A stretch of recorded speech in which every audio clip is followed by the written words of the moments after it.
game of the 2017 campaign. The Spartans and the Bruins here at Northrop High School.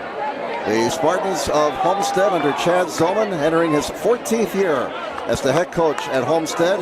Last year they went 9-3, won a sectional championship before they lost to Carmel in the regionals 42-7.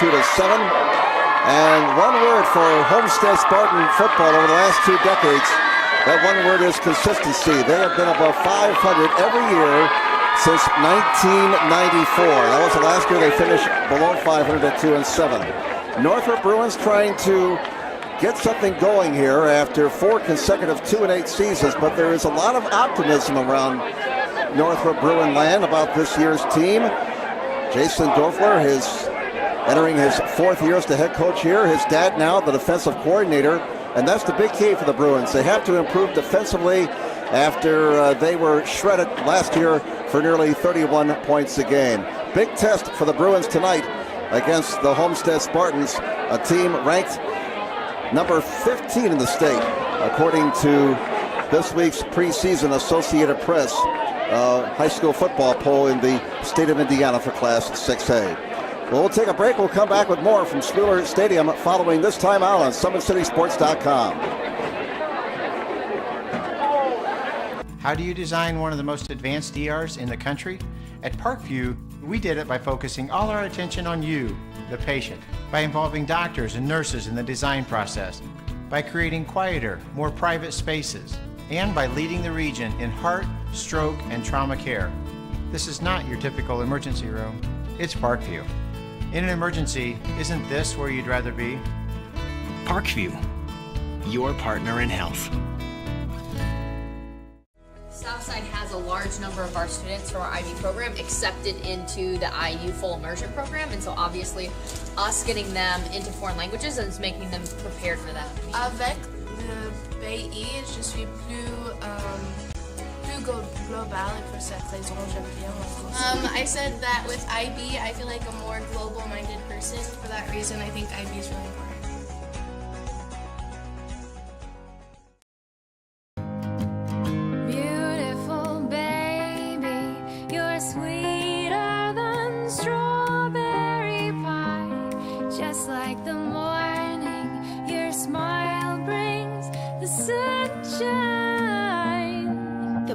Family Birthing Centers, with everything you need for baby, plus birth planners, expert physicians, midwives, and more for you. I'm a Parkview mom. You can be too. Learn more at parkviewmom.com. It's more than winning state championships and titles. It's more than challenging your cross-city rivals. FWCS Athletics brings out the best in students, giving them confidence, discipline, and a will to persevere. See how we compete and see what we do at fortwayneschools.org.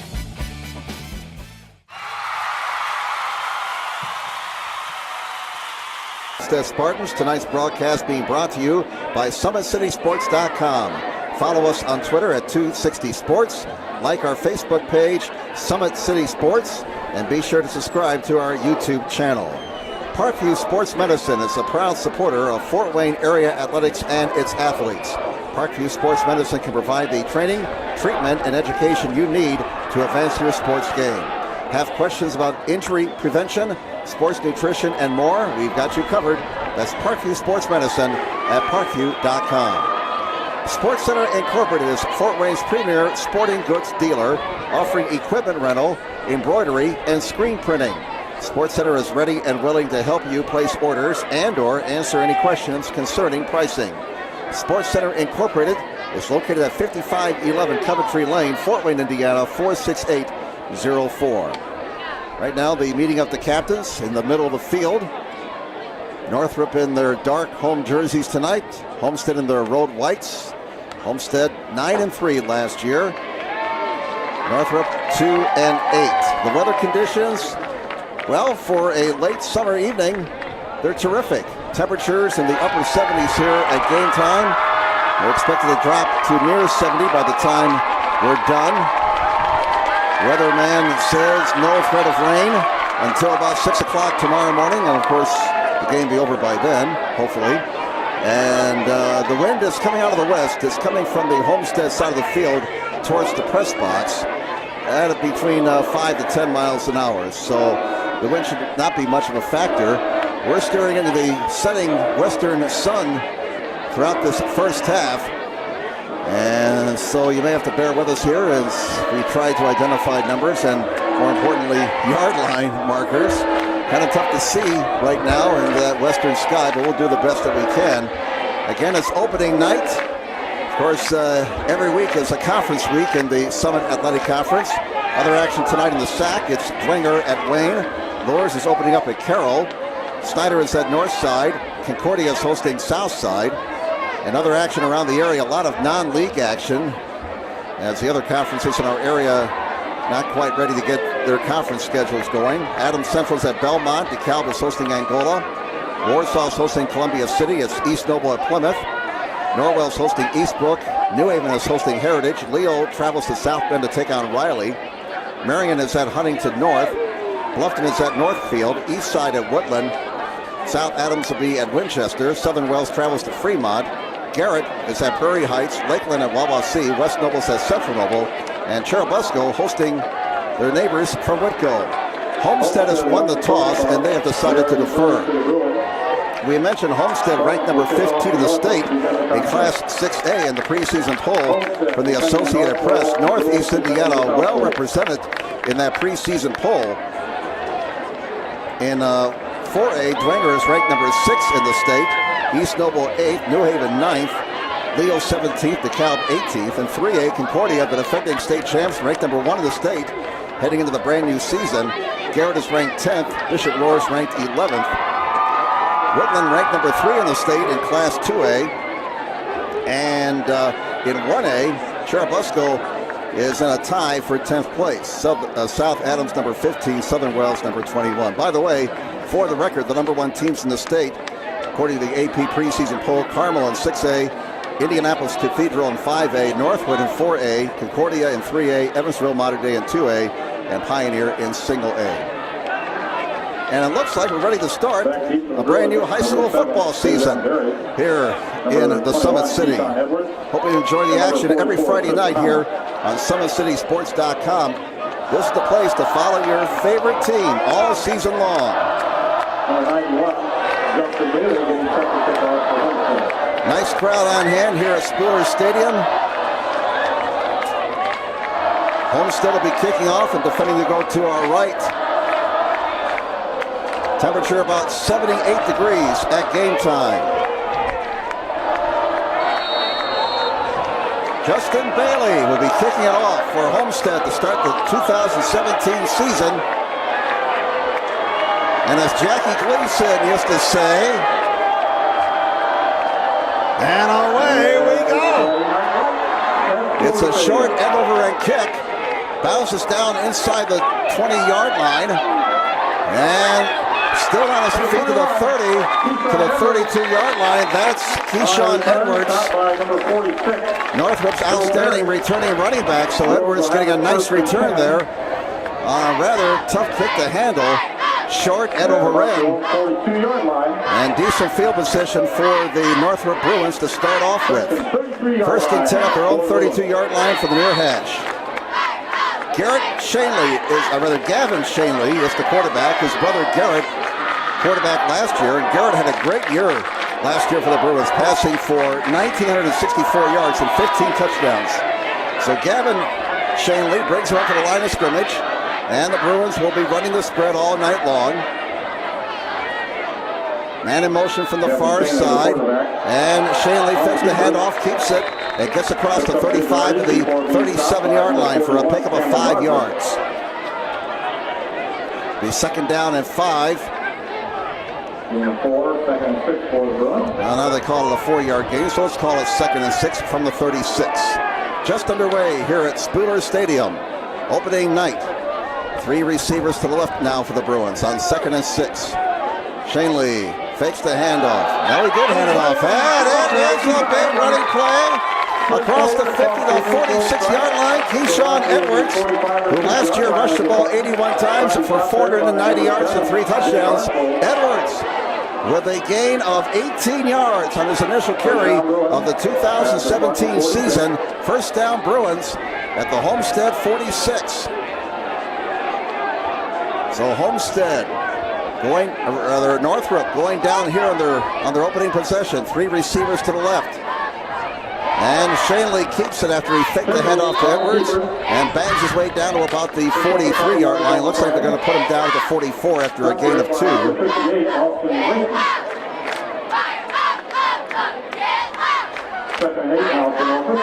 Austin Layton credited with the tackle for Homestead.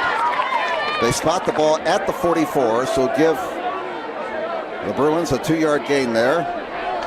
Eric Shanley has carried the ball twice here in this opening possession. 2nd down and 8 for the Bruins at the Homestead 44.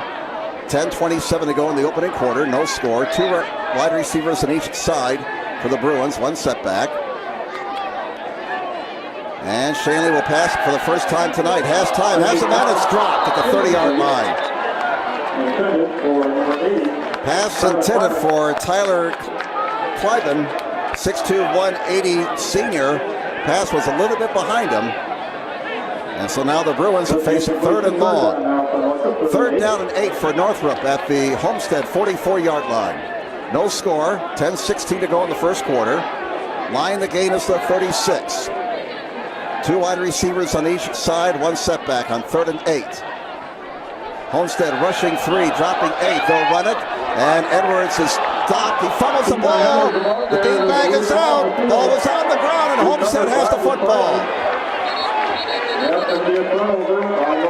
Let's see who came up with that loose football for Homestead. It looks like, and this is just a guess on our part, that it was Cam Shannon who recovered the fumble. Again, we are guessing Shannon recovered that fumble for Homestead. He was the last guy up. So credit that fumble recovery. And Jeff Mahoney confirms that now. Cam Shannon with the fumble recovery for Homestead. So the first turnover of the game goes against Northrop. Homestead with decent field position at their own 41-yard line. And Jaya Wright goes to work, and now we have an official timeout. 10:07 to go in the first quarter. There's no score. And why the officials stopped the clock, or stopped the proceedings, I should say. Apparently there was an equipment issue. Now we're set to go. Sun ducks behind the clouds for a little bit. That's a break. 1st and 10 for Homestead at their own 41, right to the air. And a quick out pass caught at the 48-yard line.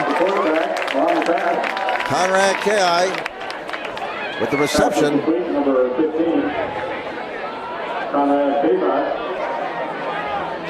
He picks up K-side with the reception. Can't read my own writing. Sorry there, Jeff. Quarterback keeps it. He's going to get a 1st down. Wright called his own number there and picks up a 1st down for Homestead. The tackle credited to Connor Bidwell, 6'1", 180 sophomore linebacker for the Northrop Bruins. So the ball's at the Northrop 47, 1st down for Homestead. This possession started at the Spartan 41 following the Northrop fumble. Man in motion for the near side. Right play action. He's got all night to throw. And to the right flat it goes, and a pickup of 4 yards. It'll be 2nd down and 7 upcoming. As the reception was made by Brandon Layton. Layton with the catch for a pickup of 3 yards. And they go no huddle. 2nd and 7 from the 44 for Homestead. No score with 8:53 to go in the opening quarter. 3 receivers now to the near side. Wright dumps it here. Batted down, intercepted by one of the linemen for Northrop. And returning it to the 35-yard line for the Bruins. That is Michael.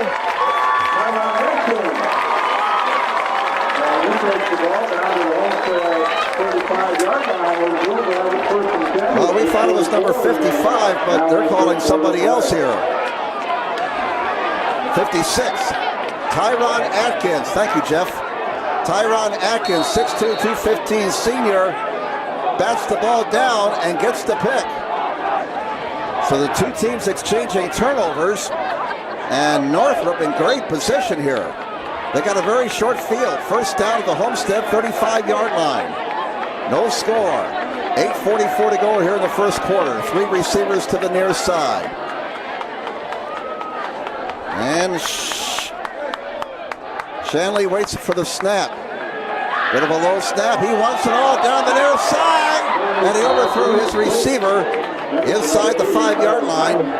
Cliven, the intended receiver. So they went for it all following the turnover. Second down and 10 for Northrop now at the Homestead 35-yard line. So this Homestead defense being challenged here. They have to defend a very small area of real estate following the offense's turnover. 8:38 to go first quarter. No score. Big chance here for Northrop. 2 receivers on each side from the Homestead 35. Homestead showing blitz, and the snap is fumbled, and Shanley in trouble. He is brought down behind the line of scrimmage. A big loss on the mess up on the snap, and that's going to be a loss of 7 yards.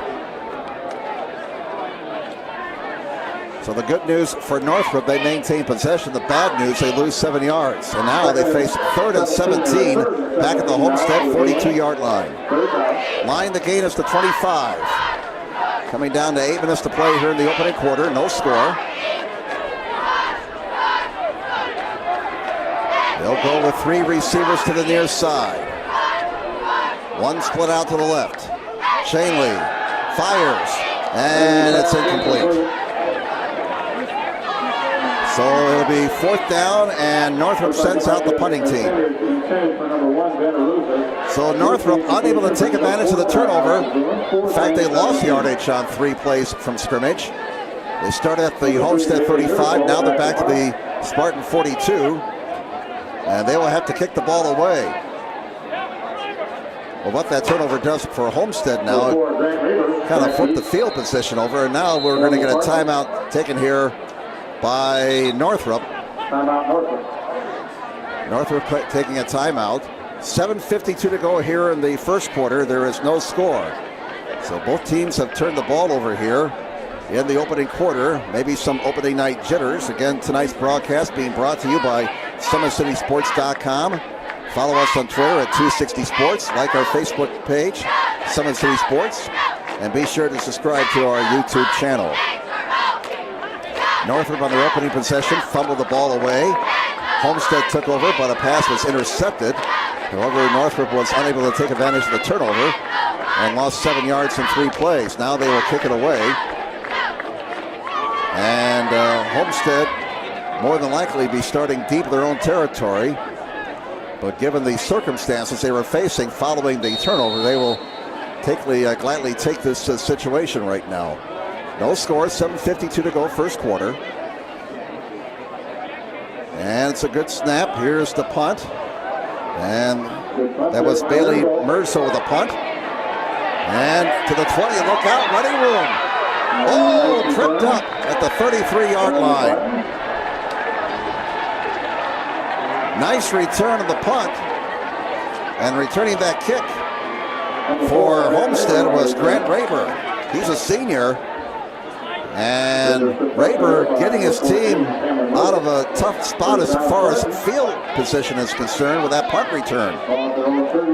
So really for Homestead, the interception that they gave up does not hurt them. Good job by the Homestead defense. First down and 10 now for the Spartans at their own 31-yard line. Quarterback keeps it. It's Wright still on his feet. First down and plenty more.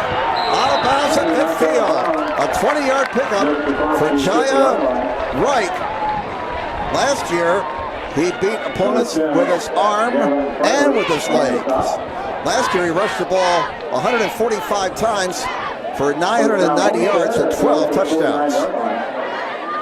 And as you know by now, he's a commit to Northern Illinois. That's his second carry for 25 yards. Second first down for the Spartans. First down now at the Northrop 49. And it's a running play and good yardage to the 42-yard line. That's Jake Archibald, another key returnee for the Homestead Spartans. Archibald's first carry of the night, and he picked up 7 yards. 2nd and 3 for Homestead at the Northrop 42. No score. Clock is moving. 6:52 to go in the opening quarter. 3 receivers to the right, 1 to the near side on 2nd and 3. You can do a lot of things on 2nd and 3. Right checks off, looks over towards the Homestead bench. Plenty of time on the play clock. Wright takes the snap. Rolling right. And throws in the run. That's going to be too low. Had a man, and he short hopped the ball. And some Homestead coaches not happy about that pass up here in the Spooler Stadium press box, which is filled to capacity tonight. And then some. 3rd down and 3 for Homestead. Well, they got the ball at the wrong spot there. Move it back there, Mr. Official. It's their first night, so they got the opening night jitters. 6:28 to go here in the first quarter. 3rd and 3 for Homestead at the Northrop 42. Line the gain us to 39. 2 receivers on each side. Wright had an open receiver on that last play and missed him. Remember now, this is a green offensive line for Homestead. Wright in trouble, and he is going to be sacked. He got back to the 40-yard line somehow. He was hit at around the 44 and managed to get positive yardage. They're short of the first down, but they may go for it now thanks to Wright's second effort. Wright almost got that first down. He just refused to go down. Northrop got to him behind the line of scrimmage, but Wright still managed to get 2 yards. Now they face 4th and 1, and Homestead looks like they're going to go for it here. So here's a big play with 5:49 to go in the first quarter. No score. 2 receivers on each side. Man in motion. And it's a handoff. And it's going to be a first down as Raber, the man in motion, took the handoff, went around the left end, and gets a first down for Homestead, their 3rd of the game. And that first down was set up by the effort by Jaya Wright in the previous play. First down Homestead. They keep the chains moving. As the Spartans right now matriculating the ball down the field. 1st and 10 at the Northrop 38. No score. 5:26 to go in the opening quarter. Right to the air on first down. Down the near side. And he overthrows his receiver, Layton, at about the 10-yard line. Right inaccurate on his last 2 passes. Short hop 1 and overthrew his guy on that one. And again, maybe opening night nerves. 2nd down and 10. And keep in mind also Homestead with this green offensive line. They graduated just about the entire offensive line from last year. So it's a new line up there, and guys are still trying to get used to one another. Another issue with the spot of the ball. Had to move it back. Our umpire is having some issues spotting the football here in the first quarter. 2nd down and 10. Option look. Oh, the old-fashioned option look. And it's a gain of about 3 yards for Archibald. Whoa, a little bit of the option. Maybe the old wishbone look there. Pick up of 3 yards from the play. We're going to call that the wishbone look there. It's going back to the 70s and 80s. Back to the days of coaches' shorts.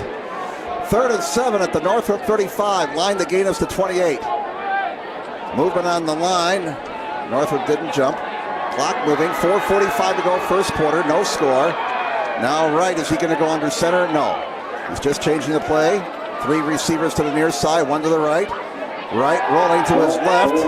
Throws in the run, and he overthrows this guy. And Wright is just not accurate with his passing here in this opening quarter. That was a tough pass. As the intended receiver was Layton. Right now 1 of 4 in the air for 3 yards. 4th and 7. Ball is at the Northrop 35-yard line. I don't see the kicking team out there. Northrop just may want to go for it. Remember, the line the gain is to 28. So here's a big play for the Northrop defense. This much maligned Northrop defense looking to get a stop here on 4th and 7. Homestead will go for it. Right, rolling, and throwing, and it's batted away, incomplete. Broken up here on the near side by Gavin Schreiber, 6'3", 175 senior. And he stretched his 6'3" frame out there to bat that ball away. So Homestead is turned away. Well, who thought we would have a defensive battle? Last year, Homestead beat Northrop twice. The first game was rather competitive during the regular season over at Homestead, 41-28. But the sectional game turned out to be a laugher here at Northrop. First down for Northrop at their own 35. 3 receivers to the near side. No score in this game. And a low snap. Here's a pass caught by Ty Smith. And Smith will have a first down as he gets up to the 48-yard line. A 13-yard pickup. Shane Lee to Smith. Smith's first catch of the night. First down number 2 for the Bruins. And Shane Lee's first pass completion in 4 attempts. Spot the ball at the Northrop 49. Let's give him 14 yards. First down for the Northrop Bruins. 4:05 to go in the first quarter. Clock is moving. No score in this game. Both teams have had a turnover. 2 receivers on each side. And they'll run it up the middle. Big room. Oh, the middle of the line for Northrop, opening up a huge hole for Keyshawn Edwards. And flags come in as Edwards was horse-collared. That'll be 15 more. So that's going to be a 10-yard gain and tack on the 15 yards for the penalty. This will be our first penalty of the night. Edwards now has 28 yards on just 2 carries. That'll be first down number 3 for Northrop. And this will move the ball inside of the Northrop 30-yard line. It'll be spotted at the 26. Again, that's the first penalty of the night on either team. All right, deepest penetration now for Northrop. They're down to the Homestead 26-yard line. 3:44 to go in the opening quarter, no score. Northrop hustles up to the line of scrimmage. They were huddled up around midfield. They forgot about the penalty. They had to run 25 yards up to the line of scrimmage after they huddled up. 2 receivers on each side. And Edwards takes the fake. Shane Lee throws, hit as he throws, incomplete. Shane Lee under pressure, took a hit. He gets up, he's all right. And that brings up second down and 10. Ben Aruza, the intended receiver. So the incomplete pass brings up second down and 10 for Northrop. The ball is at the Homestead 26-yard line. Clock is stopped with 3:25 to go in the opening quarter. 3 receivers to the left, 1 to the near side. And Shane Lee hands it off to Edwards. Edwards bangs off the left side, maybe a couple of yards, and that's about it. The Homestead defense was waiting for him that time. Among the tacklers, Matt Jackson for Homestead. He's a senior, number 70. Let's give Edwards 2 yards and make it third down and 8. Actually, third and 9. Third and 9 at the 25-yard line of Homestead. 2:55 to go in the first quarter. Clock is moving, no score. 2 wide receivers on each side, 1 setback. Line the gain is to 16 on third and 9. Homestead shooting 5. Picked up. The pass is going to be on the far side. Did he catch it? He did! Sensational catch for a first down by Benaruza. Oh, there's one for the highlights. What a catch by Aruza. First down, Northrop in the red zone. That is known as making a play. Ben Aruza, last year, 37 catches, 567 yards and 2 touchdowns. He's a senior, 5'11", 175. At least he's listed as 5'11", but boy, he looked taller than 5'11" on that play. The ball is at the 5, first and goal. Shane Lee keeps it off the right side as we're trying to look through the glass and squint our eyes into that western sun. Shane Lee picking up maybe a yard to the 4. So that brings up second and goal. Second and goal. Scoreboard says it's at the 3. We'll have to depend on the scoreboard here. Boy, the folks still buzzing about that catch by Aruza. Mercy. 1:45 to go first quarter. Second and goal. It's at the 3. 2 receivers on each side. Shanley hands it off. Edwards into the middle of the line and nothing. Absolutely nothing. Middle of the Homestead Spartan defense stuffing up that play. And the ball will be spotted for no gain. No gain on that play for Edwards. Third and goal from the 3 now for Northrop. Clock continues to run. 1:10 to go in the first quarter. No score. Northrop knocking on the door. First time either team has been in the red zone tonight. 2 receivers on each side. Shanley waiting for the snap. And it's Edwards. Edwards to the goal line. Give him 6 points. Touchdown, Northrop.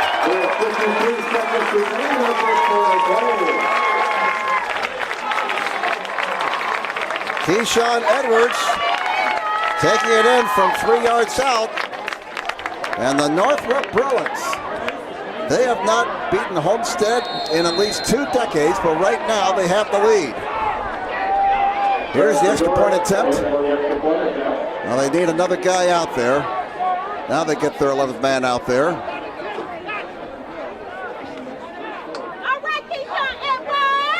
Extra point attempt to make it 7-0 is on its way, and it's good.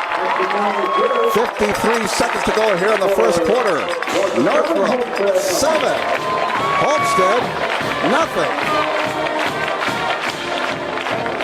So the Bruins march at 65 yards for the score as Edwards took it in from 3 yards out.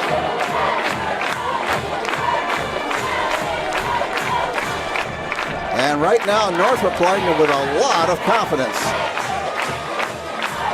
Parkview Sports Medicine is a proud supporter of Fort Wayne area athletics and its athletes. Parkview Sports Medicine can provide the training, treatment, and education you need to advance your sports game.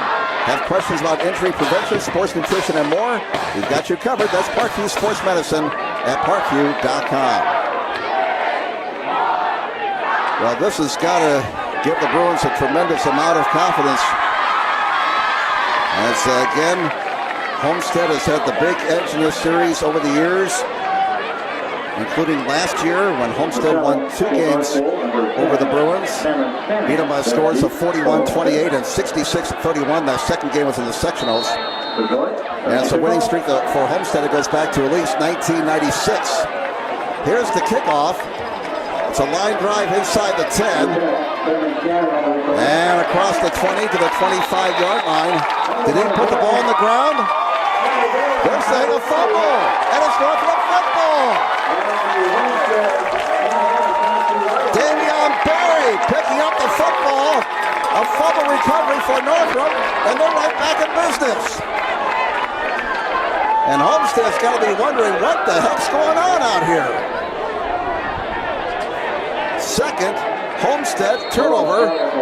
Northrop just scored, and they're right back in business. Inside the 25, the ball will be spotted at the 24. How about this? Well, you just never know, huh? You just never know. Homestead, I guess you would say they were the favorites coming into this ball game, but right now Northrop has a 7-0 lead late in the first quarter. And it is Shanley keeping the ball, squirting through. He's at a 10, he's at a 5. Give him 6 points. Touchdown, Northrop. And the Homestead Spartans are now on upset alert. Kevin Shanley to the house from 24 yards. That comes with just 39 seconds to go in the first quarter. Waiting for the point after now to make it 14-0. Kick is up. And the kick is good. 14-0, Northrop over Homestead. And boy, they are pumped up here on the Northrop side. And they're stunned over on the Homestead side. Tarek Bogarik, B-A-J-G-O-R-I-C. He's a sophomore with those 2 extra points for Northrop. Well, isn't this an interesting kettle of fish? What a run there by Gavin Shanley. He looked like Franz Harkington there, as I just showed my age.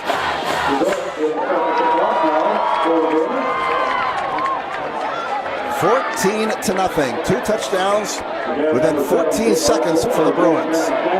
14-0 Northrop as we await the kickoff. Homestead with a couple of turnovers here in this opening quarter. Got a feeling some bacon's going to get fried over there on that Homestead side here if it has not happened already. Now the wind blows the ball of the tee, so we got to do it all over again. Wind again coming out of the west about 10 miles an hour. 78 degrees at game time. Now the shadows start to lengthen from the western side of the field. Homestead side totally in shadows right now. Here's the boot. Towards the near side, look out, it's going out of bounds. Ooh, just barely out of bounds by no more than a yard. If that ball had landed inside the pylon, that would have been a touchback, but it landed out of bounds inside the 5. And so Homestead will get some good field position out of this. They will start at their own 35-yard line. Well, now let's see if the Northrop defense, again, we mentioned at the top of the broadcast, the Northrop defense had some issues last year, but so far so good for the Northrop defense. They made a couple of big plays. They have forced a turnover, got a 4th down stop as well. And right now the Bruins have a 14-0 lead. 39 seconds to go in the first quarter. Homestead in a rather unfamiliar position here, being down by 2 touchdowns. And up the middle they go to the 40-yard line. Maybe a 6-yard pickup there for Jake Archibald. Archibald's so swift when he gets through the middle. So elusive. Got 5 yards there. That's his 3rd carry for 15 yards. 2nd down and 5 for the Homestead Spartans at their own 40 as we come down to 12 seconds to go in the opening quarter. 2 receivers to the near side. And it's a running play for the quarterback. Wright calls his own play, or calls his own number, and is stopped short of the 1st down and shoved back. They'll give him a couple of yards, and that's going to do it for the first quarter. First quarter is in the books here at Spooner Stadium. And your score after 1 is Northrop 14, Homestead nothing. Well, let's take this time out. Back with the second quarter action in just a moment on SummitCitySports.com. Continuing announcements about upcoming Northrop athletics events on Monday. Girls volleyball. How do you design one of the most advanced ERs in the country? At Parkview, we did it by focusing all our attention on you, the patient, by involving doctors and nurses in the design process, by creating quieter, more private spaces, and by leading the region in heart, stroke, and trauma care. This is not your typical emergency room. It's Parkview. In an emergency, isn't this where you'd rather be? Parkview, your partner in health.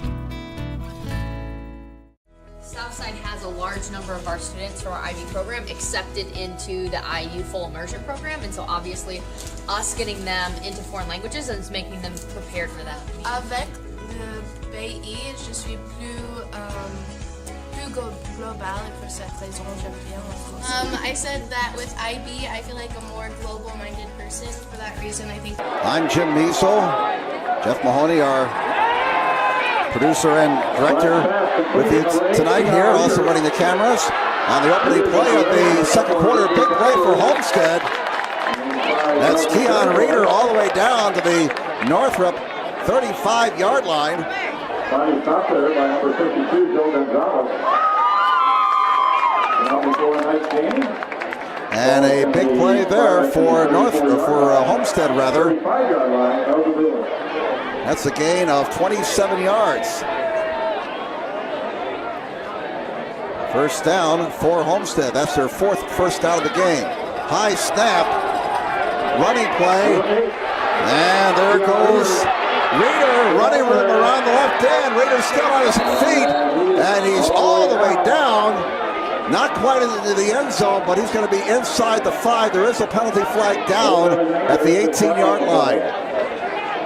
So let's check out the flag here. This may come back.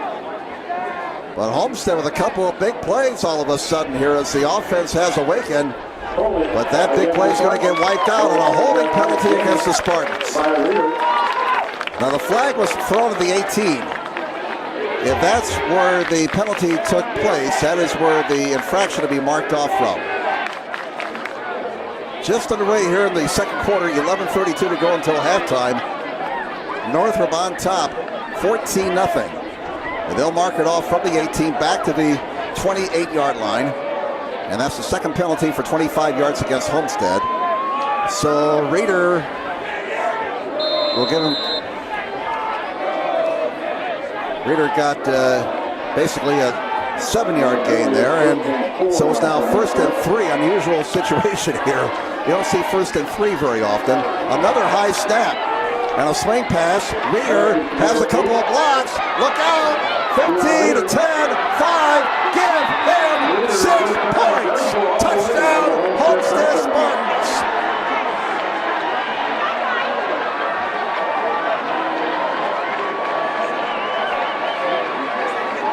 A 28-yard touchdown pass. And boy, Homestead needed that. They got it out to Keon Reeder, and basically he made a couple of big plays. Young man made a play there. And Homestead is on the board, 28-yard touchdown pass.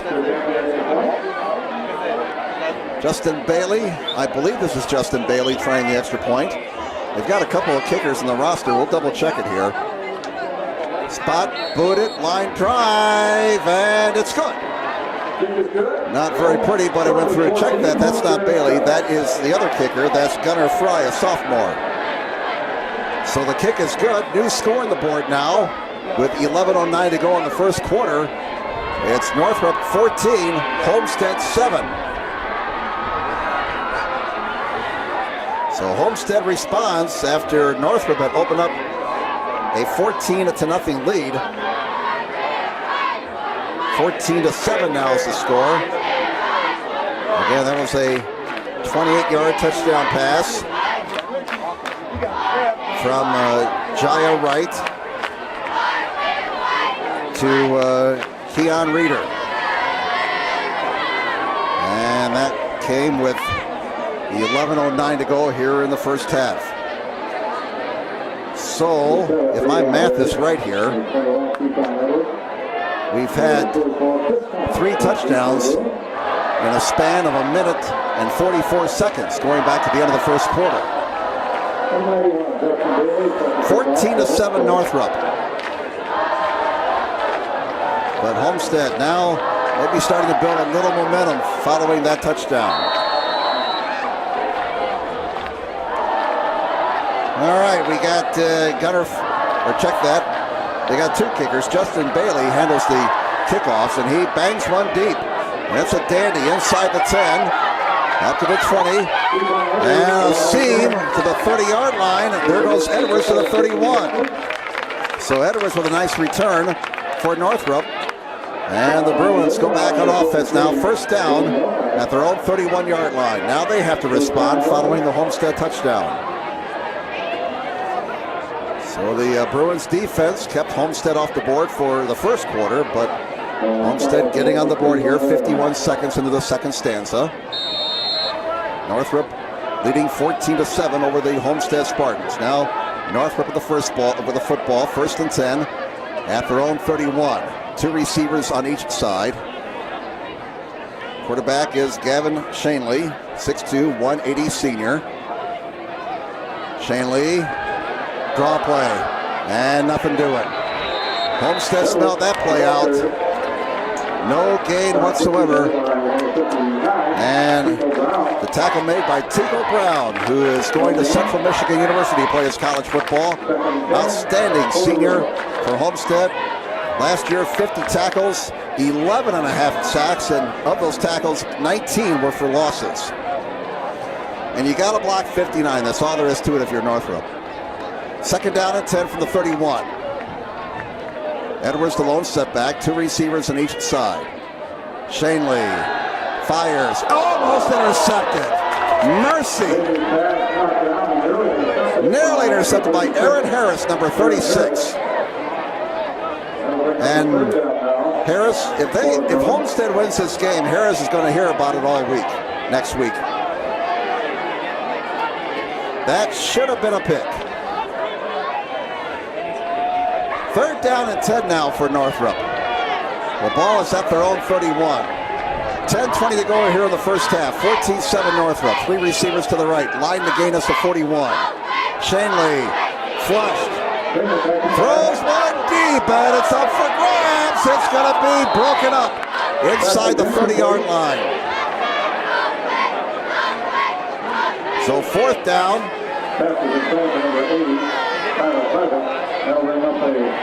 Clyburn, the intended receiver.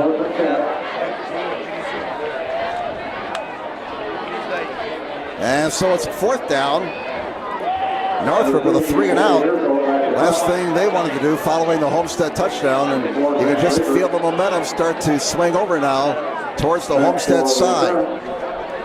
10-13 to go in the first half. Here's the boot. Kind of a wobbly kick to the near side. Takes a big Northrop bounce, corralled at the 30-yard line, and stepping out of bounds. Whoa! YouTube moment. That was Grant Raber, who stepped on that artificial turf and landed on the wallet area. So good field position here for Homestead. 1st and 10 at their own 40-yard line. Speaking of YouTube, be sure to subscribe to our YouTube channel here at SummitCitySports.com. First, what a segue, huh? First down for Homestead at their own 40-yard line. They trail 14-7, 10-10 to go in the first half. Jaya Wright takes the snap and fakes the handoff. Wright keeps it, and look at him move the pile out to the 48-yard line. Wright is a tough guy to get down. You can see that right now. This young man is strong for a quarterback. We saw a situation earlier tonight where he was met behind the line of scrimmage and still kept going and picked up 2 yards in the play when he should have been dropped for about a 2 or 3 yard loss. Ball's at the Homestead 47. It's second down and 4 for the Spartans. 9:36 to go in the first half. Northrop leads Homestead 14-7. Wright throws and has a man.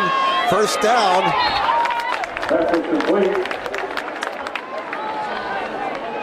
First down, Homestead. That was complete to number 15, Conrad Hayby. Stopped by number 10, Gavin Schreiber. First down. So a pickup on that play of about 8 yards. 45-yard line.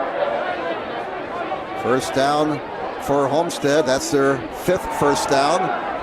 Quarterback keeper, Wright. Look at him go. Oh, he almost broke it. Came within an eyelash of taking it to the house, but he still managed to pick up 19 yards. And now the Spartan offense is moving downhill. First down number 6 for Homestead unofficially. Wright has 56 yards on 6 carries. That's unofficial. First down for Homestead. The ball is at the Northrop 26. They're looking for the tying touchdown now. 8:50 remaining until halftime. 14-7 Northrop. And it's a handoff. Reeder in trouble. And Reeder's going to be caught for a loss. Back at the 30-yard line. And that's going to be a loss of 4 yards. Spartans drive stop momentarily on that 4-yard loss. They now face second down and 14 at the Northrop 30-yard line. Clock continues to roll. 8:17 to go until halftime. Northrop leading Homestead 14-7. 3 receivers on the near side here for Homestead. And for an opening night game that's been crisply played, we've just had 2 penalties, both against Homestead. 2nd and 14 from the Bruin 30 for the Spartans. Right. And he steps up. He's going to run. He's in the 25. He's in the 20. He's still on his feet fighting for that first down. He's going to be stopped short of the marker, though. And now a flag comes in. A flag comes in. Northrop says they got the football. Northrop says they have the football, but that may not be the case. Did I hear a whistle? Northrop is saying they got the football before the play was whistled down, and that's the case. It is a fumble, and Northrop has the football. Well, they had to talk about it for a while, and once they settled it, it's the 3rd turnover for Homestead. So Northrop now +2 in the giveaway category. Wright was fighting for extra yardage. Homestead making 10. That was a slow whistle. But bottom line is it's Northrop football at their own 19-yard line. First down for the Bruins at their own 19 following the Homestead turnover. The 3rd Spartan turnover in this game. Out of the shotgun, low snap, and that just ruined the timing of the play. That play had no chance whatsoever, and Edwards was dropped for a loss. Back at the 17-yard line. That brings up 2nd down and 12 now for Northrop at their own 17. So this Homestead defense trying to get another 3 and out here, get the offense the ball back in decent field position. Clock is moving, 7:18 to go in the first half. Northrop 14 and Homestead 7. 2nd and 12 from the 17. 2 receivers on each side. Shane Lee looking, swings it out here left flat, and well over the head of his intended receiver, Barry. Davion Barry, the intended receiver. And so now Northrop faces 3rd down and 12 from their own 17-yard line. Shane Lee is 2 of 9 in the air for 33 yards.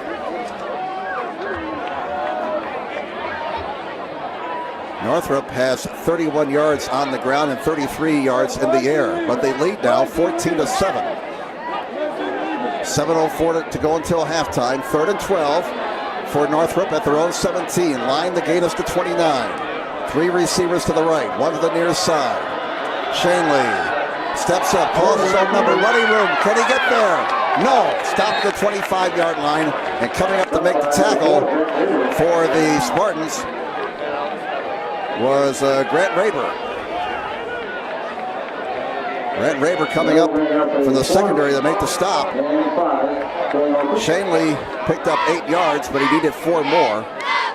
So 4th down and 4, and Northrop will not risk going for it here deep in their own territory. They will punt the ball away with 6.5 minutes to go until halftime. 14-7 favor Northrop. Here's the kick out towards midfield. Fair catch called for. And was he hit? That's what the Homestead coaches are saying here in the press box, but no, they're saying no. Raber calling for the fair catch at midfield. Homestead takes over with a short field. 1st and 10 for the Spartans at their own 49-yard line. Jim Measle along with Jeff Mahoney with you here at Spooler Stadium on the opening night of the 2017 high school football season in the city of Fort Wayne and in the state of Indiana. Turned out to be a beautiful night for the spectators, maybe a bit on the warm side for the players though. Game time temperatures in the upper 70s. On 1st down, Wright has time and down the middle he goes. He's got a man, just barely tipped away at the last moment. It looked like for Northrop, number 10, Schreiber, Gavin Schreiber, who's made a couple of fine defensive plays tonight, knocked that pass away at the last moment. So 2nd down and 10 now for Homestead. The ball is at their own 49-yard line. Incomplete pass stops the clock. 6:14 to go until halftime. 14-7 favor the Northrop Bruins over the Homestead Spartans. Northrop trying to said, Homestead beat him for the first time in over 2 decades. Here's Wright on the keeper, and he picks up 3 yards. Good job there by the Northrop defense. Containing Wright that time, not letting him run downhill. And the tackle was made at the 48-yard line by Nick Price. He's a 6'1", 210-pound junior. So 3 yards for Wright. That gives him 59 yards on 7 carries. And they now face 3rd and 7 from the Northrop 48. Line the gain is the Bruin 41. 5:35 to go until halftime. Wright's pass is caught at the first down marker. It is a first down. And plenty of room to spare for the first down as Raber fighting for extra yardage. Knocked out of bounds at around the 35-yard line. So a pickup of about 13 yards. Let's see if they'll spot him. They'll spot him at the 33. Give him 15 yards in that play, actually. So Homestead converts on 3rd down. That's their 7th first down of the game. First down for the Spartans at the Northrop 33-yard line. 5:27 to go until halftime. Northrop leads 14-7. 3 receivers to the left. And here's Wright's pass. He swings it out there, and he missed his receiver over there. As that pass was intended for Keon Reeder. And again, Wright had some problems with accuracy in the first quarter. He has now completed 4 out of his last 6 passes. He's thrown for 81 yards. He's rushed for 59 so far. 2nd down and 10 at the Northrop 33-yard line for Homestead. Northrop on top, 14-7. 5:24 to go in the first half. 2 receivers on each side. As the shadows lengthen here at Spooler Stadium, Wright's got time. And it's caught for a first down, it looks like, over on the far side. The receiver, that was Layton. And he's right at the marker, and they say first down. First down number 8 for Homestead. Layton with a nice catch over there. First down Homestead. The ball is spotted at the Northrop 23-yard line. Homestead fumbled the ball away on their last possession, driving for a tying touchdown. Now on first down, they'll run it again and nothing doing. And a flag comes in. That could be a face mask. Reeder, the ball carrier, and that tackle was up around the helmet, and it looks like that's going to be a face mask penalty against Northrop. So a break for Homestead. Northrop had the play stopped, but a face mask penalty whistled here against the Bruins. That'll be a 5-yard mark off to the 18. And that's the first penalty of the game against Northrop. 4:43 to go in the first half. Homestead has all 3 other timeouts left. Northrop has 2 timeouts remaining. 1st and 5 when play resumes. The ball is at the Northrop 18-yard line, and again we have an official timeout. Northrop 14, Homestead 7.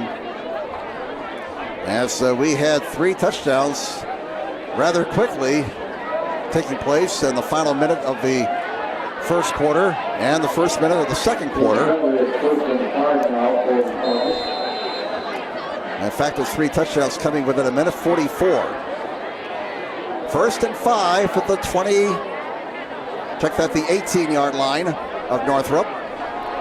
And it's a handoff to Reeder. Reeder moves the pile, moving those legs. And he is stopped short of the first down at the 14-yard line.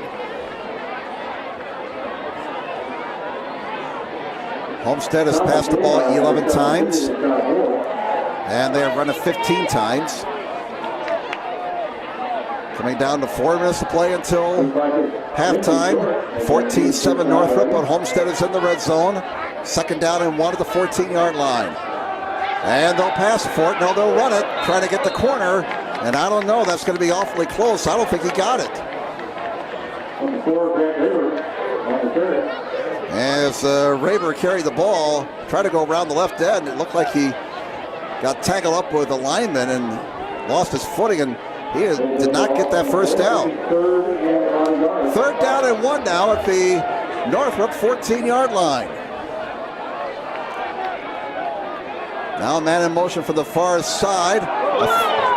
Fake handoff. Wright kept it. That was a heck of a fake by Wright because the guy who he faked it to, Leighton, was tackled in the backfield, and Leighton tells the Northrop defender, dude, I don't have the ball. Wright kept it and got a first down. 4-yard pickup for Wright. First down, Spartans, their 9th unofficially. And the ball is inside the 10 at the 9. So it's first and goal for the Spartans, looking for the tying score. Right into the end zone. And it's caught for a touchdown. Give that man 6 points. Touchdown, Homestead Spartans.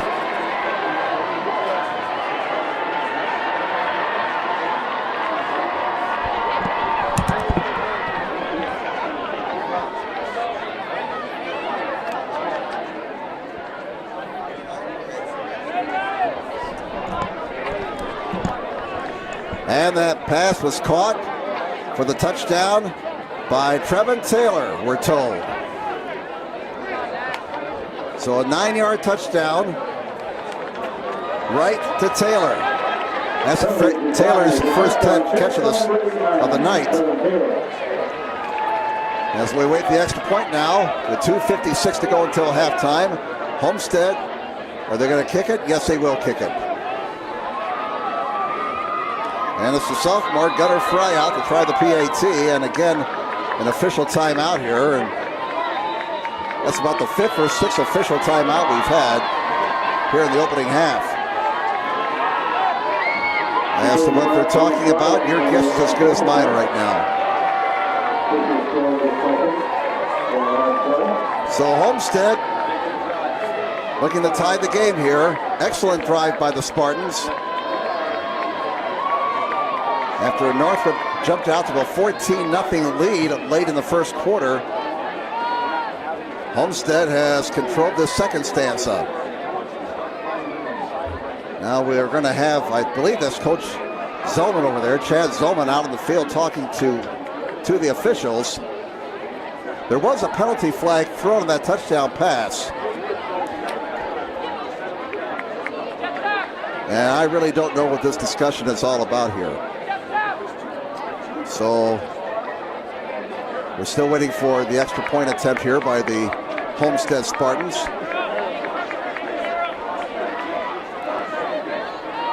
And whatever was being discussed, well, now we have the referee coming over and talking with now he's going to talk to Coach Dofler here. And I don't know what this, again, we're not going to speculate what this is all about, but apparently there's an issue that has to be dealt with. This all comes with 2:56 to go in the first half.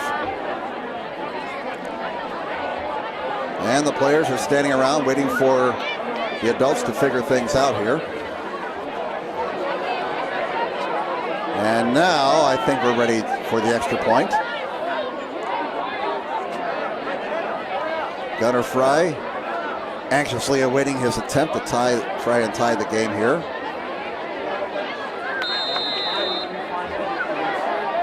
All right, now we're set to go, finally. Again, we don't know what that was all about, but they talked about it for a while.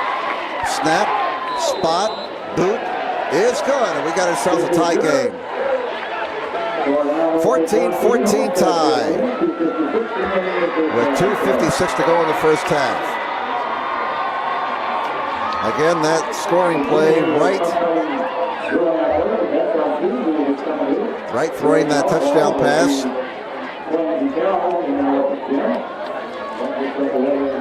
Nine yards to Taylor. Trevin Taylor catching that touchdown pass from 9 yards out. Point after was good. So with 2:56 to go until halftime, Homestead has scored twice here in the second quarter to tie the game at 14. This after Northrop scored twice within 14 seconds late in the first stanza to grab a 14-0 lead. Once again, tonight's broadcast being brought to you by SummitCitySports.com. Follow us on Twitter at 260sports. Like our Facebook page, Summit City Sports, and be sure to subscribe to our YouTube channel. Well, Northrop's got to get it going again here. as it's been pretty much all Homestead. They are assessing the penalty on the touchdown here on the kickoff. So the kickoff will come from the 45-yard line. That'll be the second penalty against Northrop for 15 yards.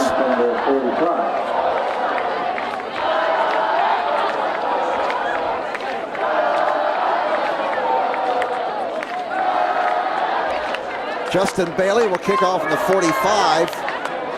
And Northrop,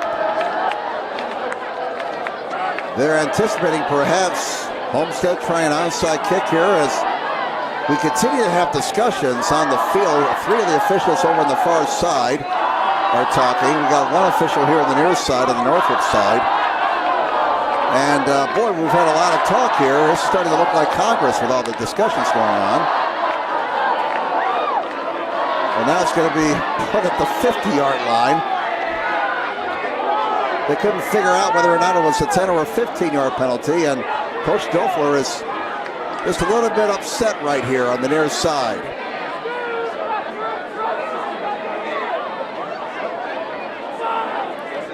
I think the issue is whether or not Homestead declined the penalty after the touchdown. But whatever, Homestead will be kicking off now from the 50.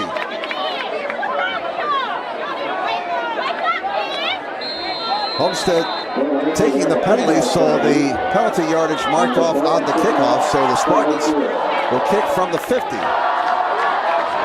And Fry can really get his foot into this one, or check that, Justin Bailey can really get his foot into this one, and he does. A line drive down to the 5-yard line. There goes Edwards up the middle. Across the 25 to the 29-yard line. Check that. That was not Edwards. That was number 44 for Northrop. That was Chris Thomas. He's a freshman. 5'10", 185 pounds. Again, sorry if we're kind of fumbling and bumbling here a little bit on calling players, but we are looking right now into a western sun that is squarely in our eyes. And when it shines through the window, forget about it. 2:50 to go until halftime. We're tied at 14. First down for Northrop at their own 29-yard line. It's a running play to the 31-yard line. Gain of 2 on the play. And that was Edwards carrying the ball for 2.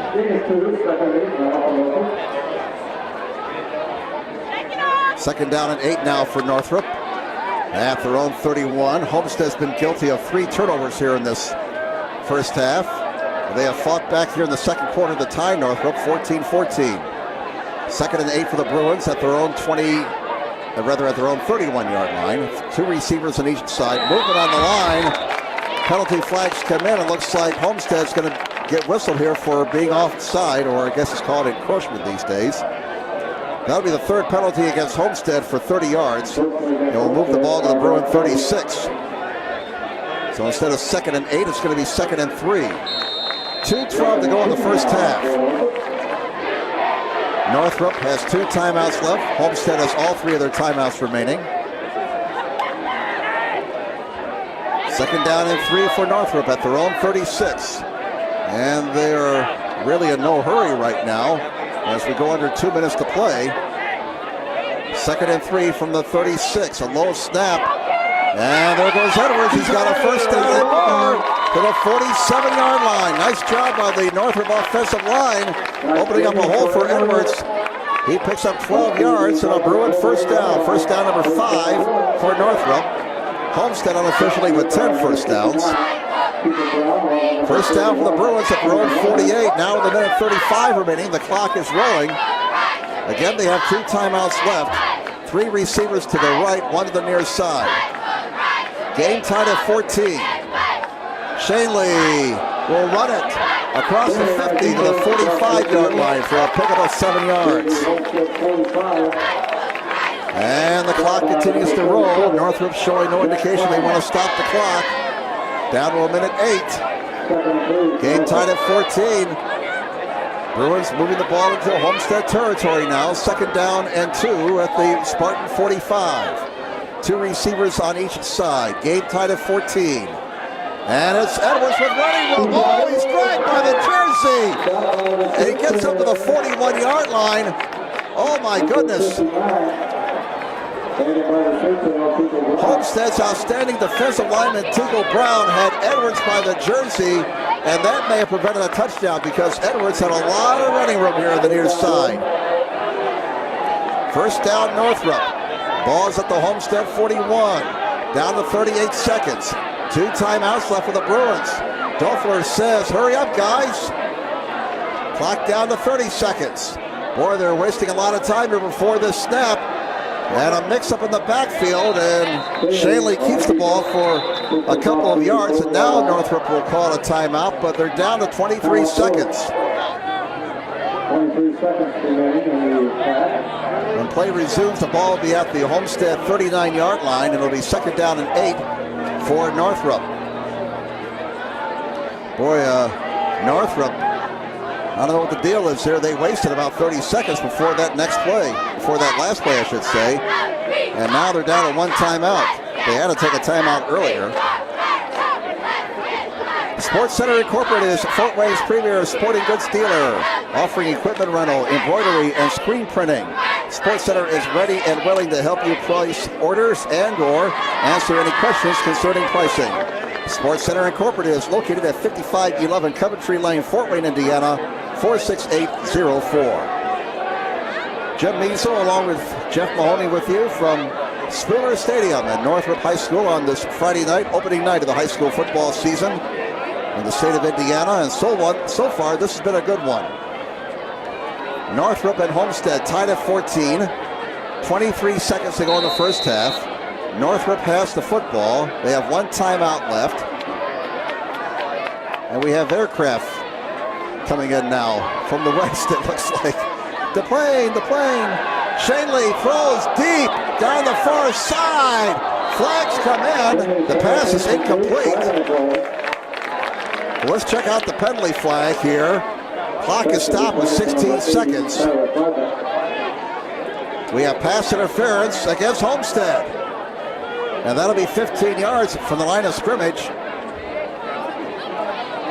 4 penalties against the Spartans now for 45 yards. 1st down for Northrop, their 7th.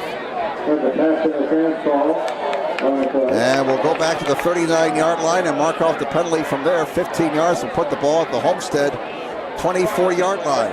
16 seconds to go.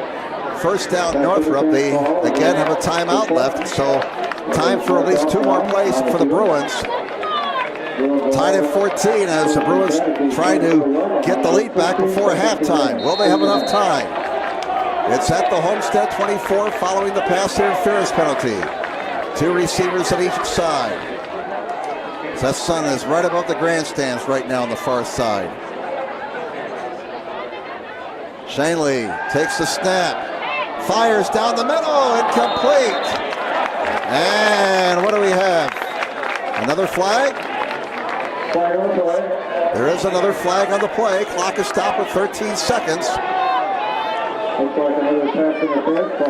The line of scrimmage was the 24. If this is another pass interference penalty against Homestead, this will be half the distance and will put the ball at the 12. The officials are talking it over on the far side. Again, we've had an awful lot of officials discussions tonight, which has slowed the progress of the game. They're going to wave the flag off now. Now they got together and decided it was not a penalty. So, incomplete pass. It's just an incomplete pass. Ball is still at the Homestead 24. 13 seconds to go. 1 timeout left for Northrop. Now Coach Doeffler is getting an explanation from the guy with the white hat. Coach has had some issues with the officials here in this first half. He was not happy about the penalty that it looked like Homestead initially declined and then accepted following the second Homestead touchdown.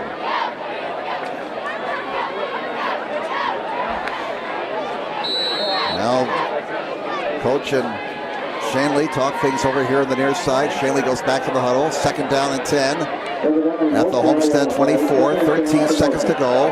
One timeout left for Northrop. Let's see if they go for the end zone here. Two receivers on each side. Shanley takes the snap. Pass time, fires down the middle, got a man, down to the 9-yard line. That's Barry. 15-yard pickup, timeout. With 7 seconds to go, will be taken here by Northrop. And that's their last timeout. So Shanley hooks up with Barry for a first down. Barry's first catch of the night. They will spot the ball at the 10. That's a 14-yard gain on that last play. And Shanley has now passed it for 47 yards on the night. He's rushed for 17 yards. He has a touchdown as well. 7 seconds to go in the first half. Homestead, well, now they say Homestead called the timeout. Well, the PA announcer said Homestead called the timeout. I could have sworn I saw the official signal Northrop timeout. So with 7 seconds, oh, look at this coming in. We got another plane landing here. Maybe a little bit too late. I'm going right into that sun there. Or is he circling? No, he's not landing. He's maybe practicing landings and takeoffs. Well, wherever he is, he's got a great view. The ball is at the 10-yard line. 7 seconds to go as the band forms behind the end zone now for Northrop. Time for one play, maybe two. Shanley throws, and it's a timing pattern, and a flag comes in. The pass is incomplete. 3 seconds to go. And they're going to say pass interference against Homestead. So this will move the ball closer. Half the distance will put the ball at the 5. 3 seconds to go. That's 5 penalties against Homestead for 50 yards. They've also turned the ball over 3 times in this first half. We're tied at 14, and Homestead will try a field goal now.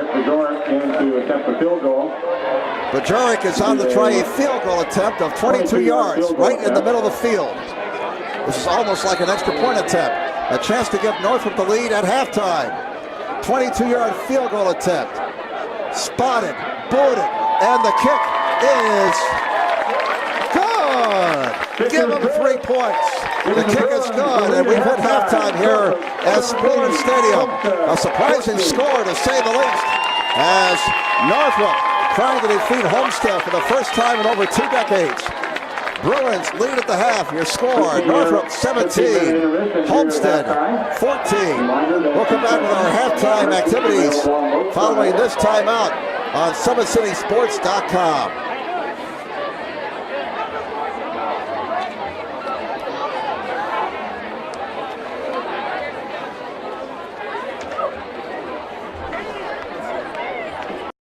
How do you design one of the most advanced ERs in the country?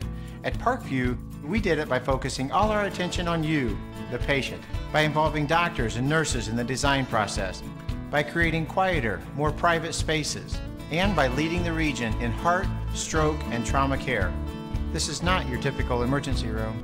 It's Parkview. In an emergency, isn't this where you'd rather be? Parkview, your partner in health. Southside has a large number of our students from our IB program accepted into the IU full immersion program, and so obviously us getting them into foreign languages and making them prepared for that. Avec le pays, je suis plus global, et pour cette raison j'aime bien la France. I said that with IB, I feel like a more global-minded person. For that reason, I think IB is really important.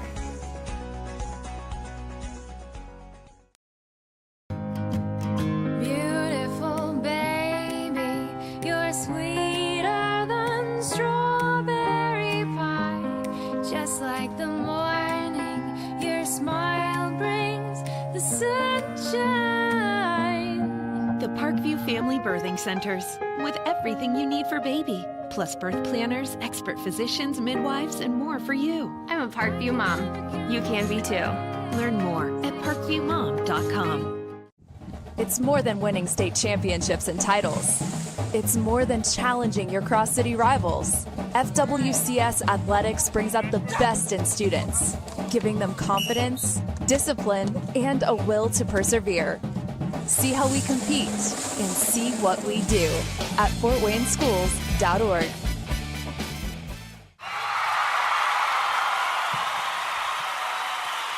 The Northrop Bruin High School Marching Band.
Big orange flag, ladies and gentlemen.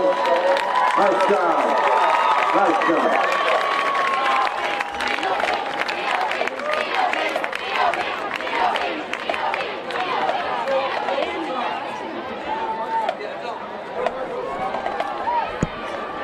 Ladies and gentlemen, Parkview Sports Medicine is across the border of the Northrop Athletic Department. Whether you're on a fire and goal or recreation. All right, a fine performance by the Northrop Bruins marching band as they head off here to our right. Halftime, the Northrop Bruins leading the Homestead Spartans. You heard me right. 17-14. Bruins over Homestead here at the half. Again, Northrop trying to beat Homestead for the first time in over 2 decades. Some halftime numbers unofficially. As again, Northrop has a 17-14 lead. Why don't we give you the out-of-town scores here while I'm on this page? Let's give you out-of-town scores. Halftime scores: Dwenger over Wayne 10-0. Loras leading Carroll 14-6. Snyder was leading Northside 42-7. Concordia leading Southside 8-0. Woodland over Eastside 29-0. Adams Central was leading Belmont 21-0. Warsaw leading Columbia City 7-6. Chirubusco putting the herd on Whitco 42-0. And it was New Haven over Heritage 35-0. Next week, Homestead will be hosting Concordia, and then they host Bishop Moores on September 1st before playing at Dwenger on September 8th. Northrop travels to Southside next week, and then they'll be hosting Wayne on September 1st before playing at Carroll on September the 8th. Once again, tonight's broadcast being brought to you by SummitCitySports.com. You can follow us on Twitter at 260sports, like our Facebook page, Summit City Sports, and be sure to subscribe to our YouTube channel. 17-14, Northrop leading Homestead at the half. The scoring plays: Northrop scored 2 touchdowns in a span of 14 seconds late in the first quarter, as it was Keyshawn Edwards scoring from 3 yards out with 53 seconds to go in the first quarter. Homestead fumbled the ensuing kickoff, and then quarterback Shanley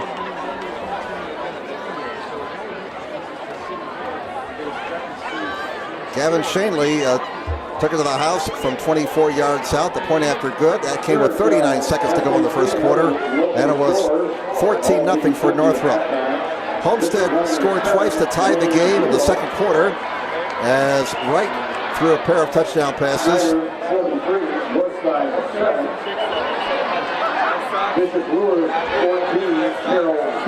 Jaya Wright they're throwing a 28-yard touchdown pass to Reeder and a 9-yard pass to Taylor to tie it up at 14. And then Tarek Borgerick booted a 22-yard field goal at the halftime gun to make it 17-14 favor Northrop. Let's take a break. We'll be back with second half action following this timeout on SummitCitySports.com.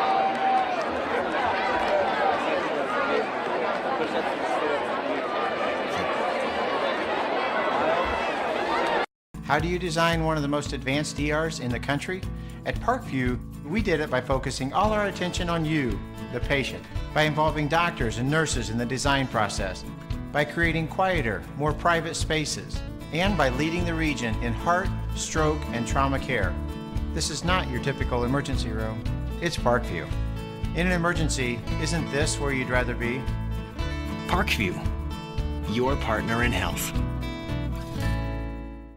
Southside has a large number of our students from our IB program accepted into the IU full immersion program, and so obviously us getting them into foreign languages is making them prepared for that. Avec le pays, je suis plus global, et pour cette raison j'aime bien la France. I said that with IB, I feel like a more global-minded person. For that reason, I think IB is really important.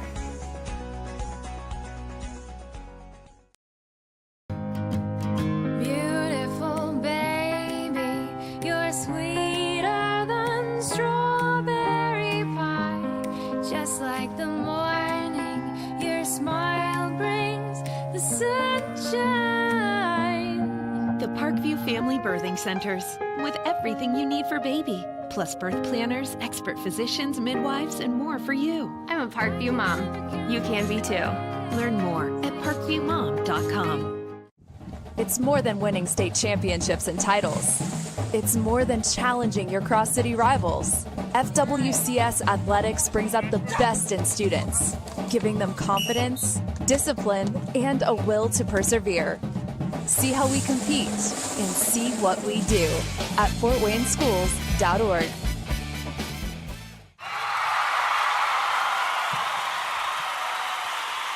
Team 14, Homestead at the edge in the statistics in the opening half.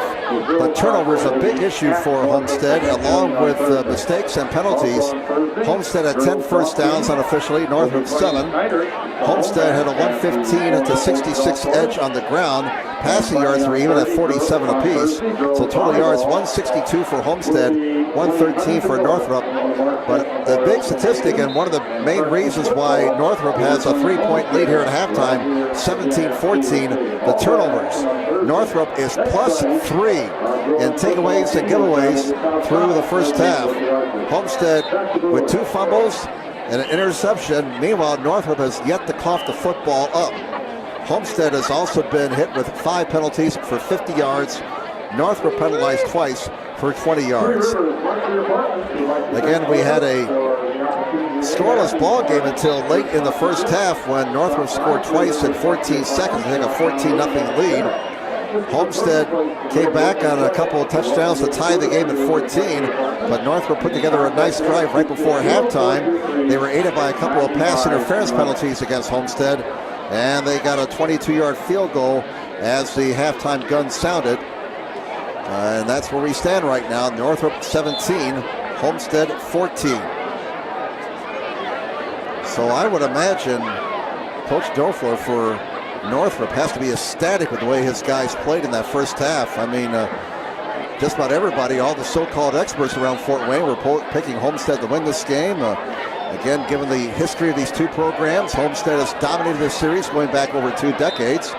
They've won 11 straight, at least 11 straight, including 2 games last year.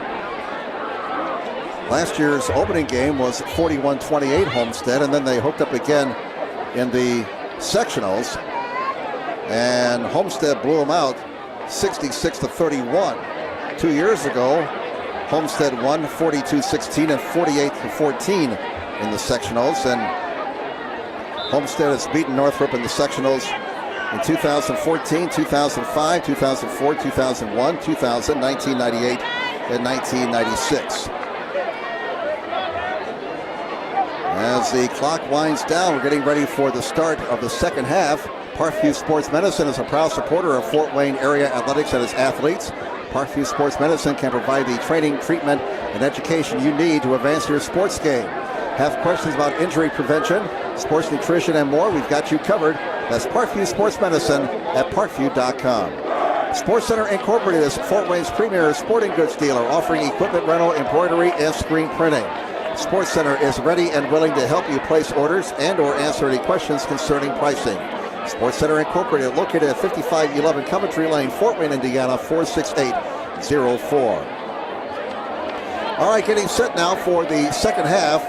After winning the toss, Homestead deferred, so they will get the ball to start half number 2. Lights are on here at Spooler Stadium. It's the Friday night lights. The sun is set. Yay! We don't have to look into it here in the second half. Lights are on here in the press box. And as usual, Northrop with a large contingent of students here tonight. The student body at Northrop has always supported the football program through thick and thin. It's been mostly thin in recent years, but right now Northrop leads Homestead 17-14 as the second half is underway. The kickoff inside the 10, up to the 20, and a seam. Look out! That's Shannon out to about the 34-yard line. So Shannon with a nice return on the second half kickoff. I would imagine Chad Zolman, the veteran coach at Homestead, got after his guys at halftime because they were somewhat sloppy in the first half. That was not a typical Homestead performance in the opening half with all the mistakes. And I would imagine some toast got burned in that Homestead locker room at halftime. 1st and 10 for the Spartans at their own 34. And here's Wright's passes, knocked down at the line of scrimmage. He had an interception earlier tonight. Atkins knocking that pass down, and that brings up second down. Wright passed for 100 yards in the first half, ran for another 63. So he alone has accounted for 163 yards of Homestead offense. More equipment issues, and it's been settled. So second down and 10 for Homestead at their own 34-yard line, just underway here in the second half. Jaya Wright scrambling, in trouble, flag is down, 2 flags are down, and Wright is down. Back at the 26-yard line. We'll check out the penalty flags here. More than likely, this will go against Homestead. No, I beg your pardon. It's against Northrop for a face mask. Huge break for Homestead right now. An enormous break. This will put the ball at the 32-yard line.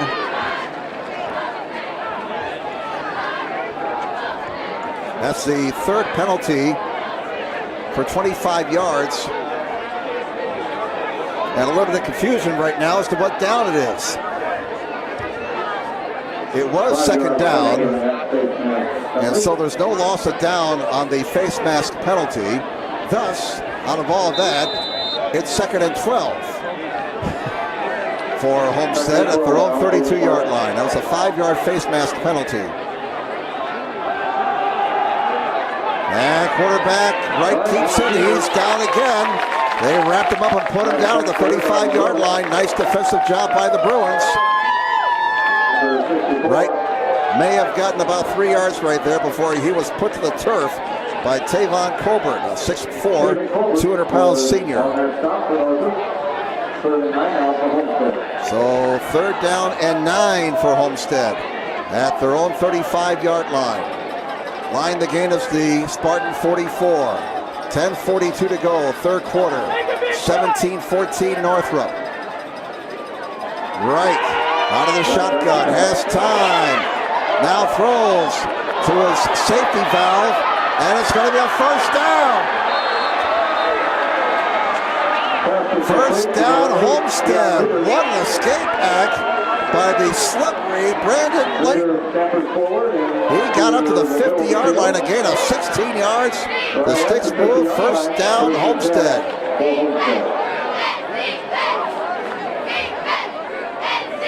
Third catch for 27 yards for Layton. First down, Homestead at midfield. And quarterback keeps it right. He has hit the 45, falls forward to the 44, maybe the 43-yard line. Picked up 6 yards in the play. Atkins in on the tackle, number 56 for Northrop. We got Wright with 11 carries for 68 yards tonight for Homestead. Second down and 4 for Homestead at the Northrop 44-yard line. Clock is moving, 9:41 to go in the third quarter. Northrop leads Homestead 17-14. And it's a fake handoff to Rayburn. No, Rayburn got the handoff. He tries to turn the corner, and Northrop was waiting for him. No gain. It'll be third and 4. Shanley making the tackle, number 2. That'll bring up a 3rd and 4 now for Homestead. Third down and 4 for Homestead at the Northrop 44-yard line. Line the gain is to 40. 9:12 to go, third quarter. 17-14 Northrop over Homestead. Northrop Bruins trying to end years of frustration against the Spartans here tonight. And Wilson scrambling. Will he run? He will run, and he got the first down. Wilson picking up on his own. Wanted to throw the football so nobody open. And Jaya Wright, young man heading to Northern Illinois.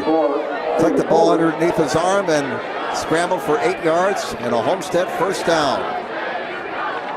Move the sticks again. First down, number 12 for Homestead. Ball's at the Northrop 36. First down for the Spartans. They trail 17-14 with 8:41 to go in the third quarter. 3 receivers to the near side. Wright, option look, keeps it, running room. To the 25, to the 20, and he's into the red zone, all the way down to the 18-yard line. There is a penalty flag down, though. The flag is down at the Bruin 26. So let's check it out here. Homestead's moving back, and they're acting like it may be on them. We've had no indication yet. And wave off the penalty. Wave off the penalty. Second time that's happened tonight. 18 yards and a first down for Homestead. Ball is at the Northrop 18-yard line. The Spartans into the red zone, now looking for the lead for the first time tonight. They trail 17-14. They have matriculated the ball down the field after receiving the second half kickoff. Rights pass, Raber to the 20, the 15. He gets away, still on his feet to the 10, to the 5, to the end zone. Give him 6 points. Touchdown, Homestead Spartans. A spectacular individual effort by Grant Raber, who absolutely refused to go down to the Spiller Stadium turf. There's one for the highlight reel.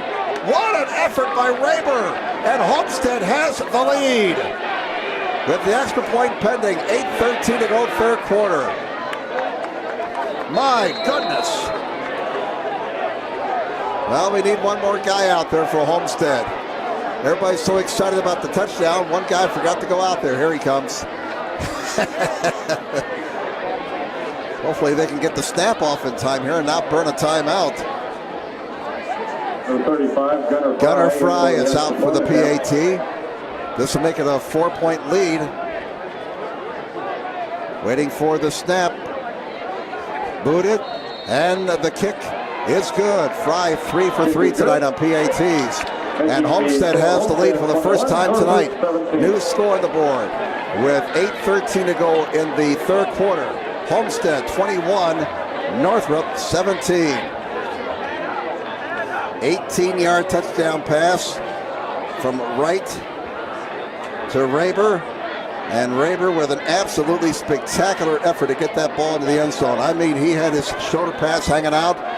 He was grabbed twice. He just refused to go down. 8:13 to go in the third quarter, 21-17 Homestead. So 18-yard pass there for Wright on the touchdown. He's now thrown for 134 yards tonight. That was Raber's second catch. Homestead with a big edge in the stats now. They have 14 first downs compared to 7 for Northrop. And right now momentum is wearing blue and gold. Northrop was really excited after the end of the first quarter when they had a 14-0 lead, scoring twice within 14 seconds. Homestead came back to tie the game at 14. Northrop got a field goal before halftime, but the Spartans have come out of the locker room on their opening possession. They have marched it down the field, and they have grabbed the lead here for the first time tonight. 21-17 Homestead. Now Northrop has to respond. They got to get it back here.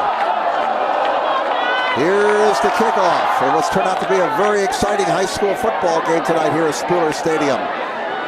And cut down at the 26-yard line was Davion Berry. And guess who got him? Grant Raber, who just had that spectacular touchdown for Homestead. Right now, Grant Raber is doing everything but sell popcorn. First down for Northrop at their own 26. So a big test here now for the Northrop Bruins. After surrendering the touchdown to start the second half, they have to respond. They're down for the first time tonight, trailing 21-17. 8:08 to go in the third quarter. Shanley waiting for the snap. Fires on first down, has a man. And close to a first down, that's Aruza. Ben Aruza with the reception. He's right at the first down marker. They may have to measure. No, they will say first down. And that's Aruza's second catch of the night. Shanley has now passed for 57 yards. First down number 8 for the Bruins. First down for Northrop at their own 37. 2 receivers on each side. 1 setback. It's turned out to be a very good high school football game here tonight. Fake handoff. Shanley keeps it. Flag comes in. Shanley is down to the 41-yard line. Now let's check out the penalty flag. And that will stop the clock with 7:34 to go in the third quarter. 21-17, Homestead leads Northrop, and the Bruins will be assessed a holding penalty here, so that will wipe out the 4-yard gain for Shanley. The penalty flag is at the line of scrimmage, the 36-yard line, so assuming that's where the infraction took place, this will put the ball back at the 26-yard line. And that'll be the 4th penalty against Northrop tonight for 35 yards. Put the ball back at the 26-yard line. And that'll make it 1st and 20 now for the Bruins. 1st and 20 for Northrop, back at their own 26-yard line. Boy, holding penalties just kill drives. How many drives have you seen in football just get grinded down on a holding penalty? All right, 2 receivers on each side, 1 setback. 7:18 to go, 3rd quarter. 21-17, favor Homestead over Northrop. Shanley waiting for the snap. And he'll throw to the near side. Look out, he threw in the coverage, and it was nearly intercepted here on the near side. And it was nearly picked off in front of the Northrop bench by Jeremy Kim. That's the 2nd time tonight Homestead's dropped a short interception. Shanley tried to force that one in the coverage and almost got burned. Northrop lucky to maintain possession. 2nd down and 20 now for Northrop at their own 26-yard line. 2 receivers at each side. Shanley, draw play. Edwards in trouble. Edwards fighting for about a yard, and that's it. They hit Edwards almost at the time he took the handoff, and he only got a yard. Edwards has a touchdown tonight. 11 carries for 50 yards for Edwards. Ball is at the Northrop 27. 3rd down and 19 for the Bruins. Line the gain is just over the 46-yard line for the Northrop Bruins. So Northrop's got a tough task ahead of them right now, trailing 21-17. 6:28 to go in the 3rd quarter. 2 receivers on each side, 1 setback to the left of Shanley. On 3rd and 19. Shanley rolling, looking, still looking. Now throws one, and it's going to be caught at midfield for a 1st down. Damian Berry got open. Somehow Homestead lost him, and Northrop converts a big play on 3rd and 19. 25 yards and a Bruin 1st down.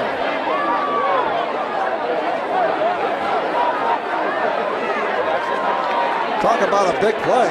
Wow. 1st down Northrop at the Homestead 49. That gets the Bruin Daubers back up here. 2 receivers on each side. Oh, nothing doing. Nothing doing. Homestead defense in a fit of rage after giving up a 1st down on 3rd and long. They take out their anger and then some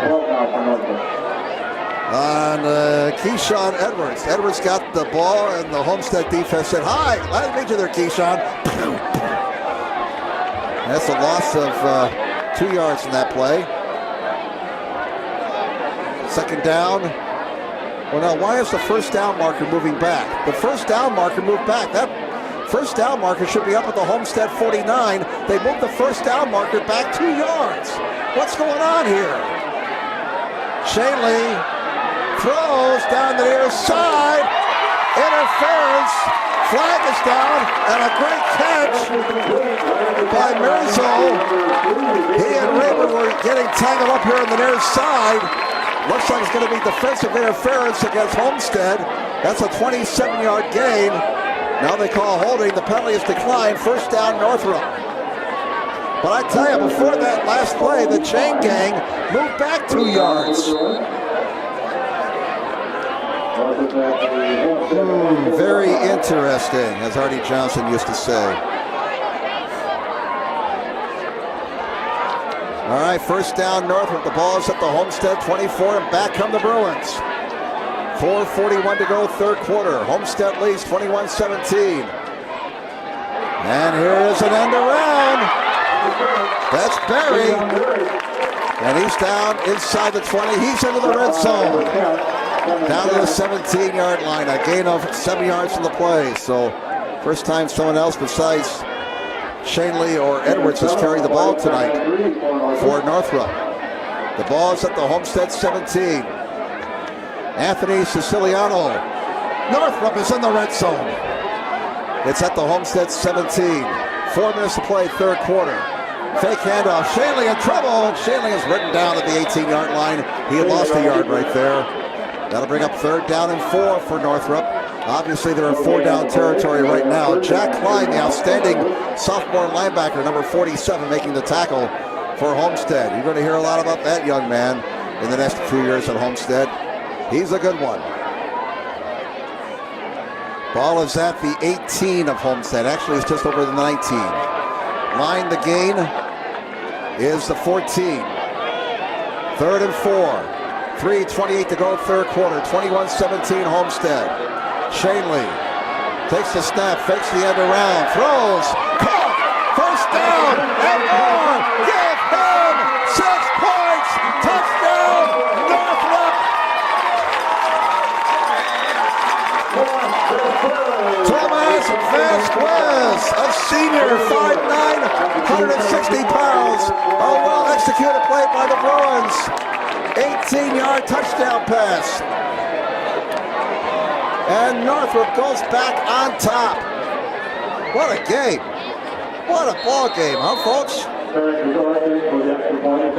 Extra point attempt now to make it a 3-point lead. This is big. With 3:17 to go, third quarter. The kick is blocked. Kick is blocked, and unlike in college, there's no 2-point run back by the defense. The ball is dead.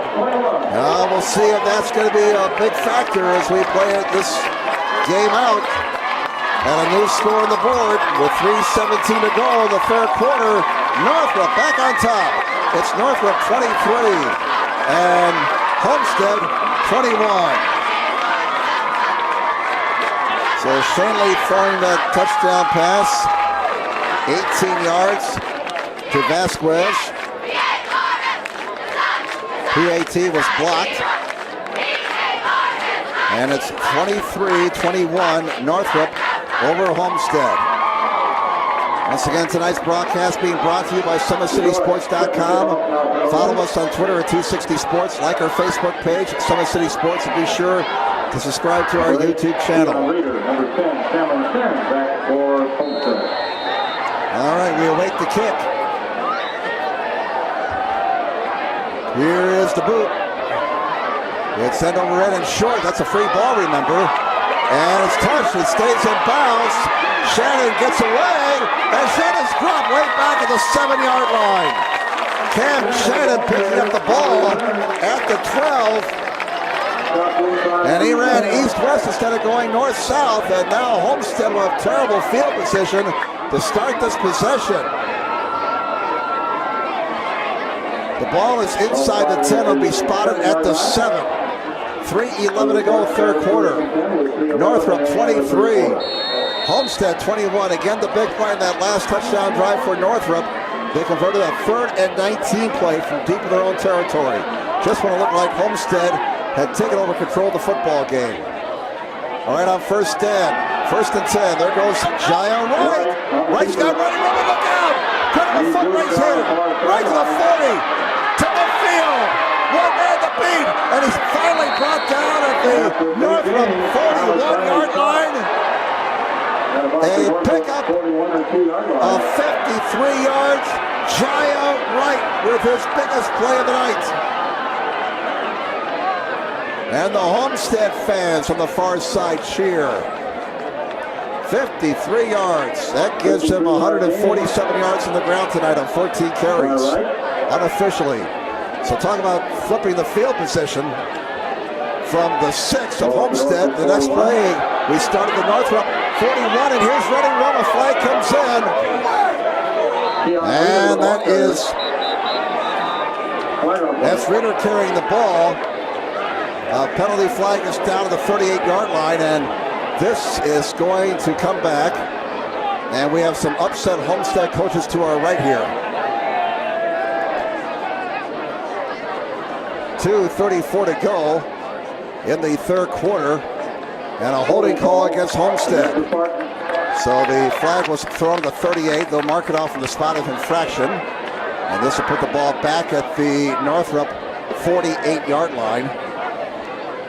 And that is 6 penalties against Homestead for 60 yards. So out of all of that, it'll be 1st and 17 now for Homestead at the Northrop 48-yard line. 2.5 minutes to go here in this third quarter. Northrop 23, Homestead 21. 3 receivers to the right, 1 to the near side. On 1st and 17. Here's Wright in trouble. He'll scramble and go for it. Flag comes in again. 2 flags come in. And Wright's down to the 32-yard line. Now let's check out the penalty markers. Another holding penalty against Homestead. Well, keep in mind, Homestead with his very young offensive line. A lot of new kids up there, and they're making mistakes that a green offensive line would make on opening night.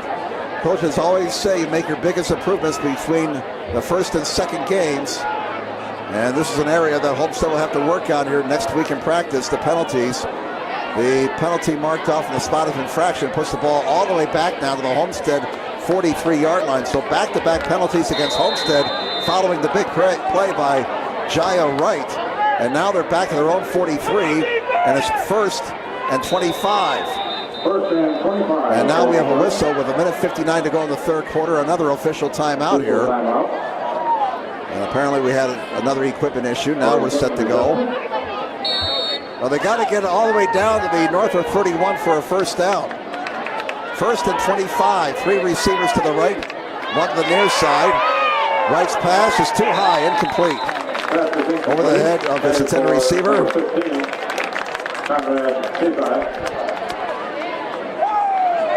Keyside, the intended receiver. And so it's now second down and 25 for Homestead. 2nd and 25 at their own 44. Wright has passed for 134 yards. He's run for 147 tonight. So by our count, he has 281 yards in total offense. 2nd and 25 for Homestead at their own 44. 1:50 left in the third quarter.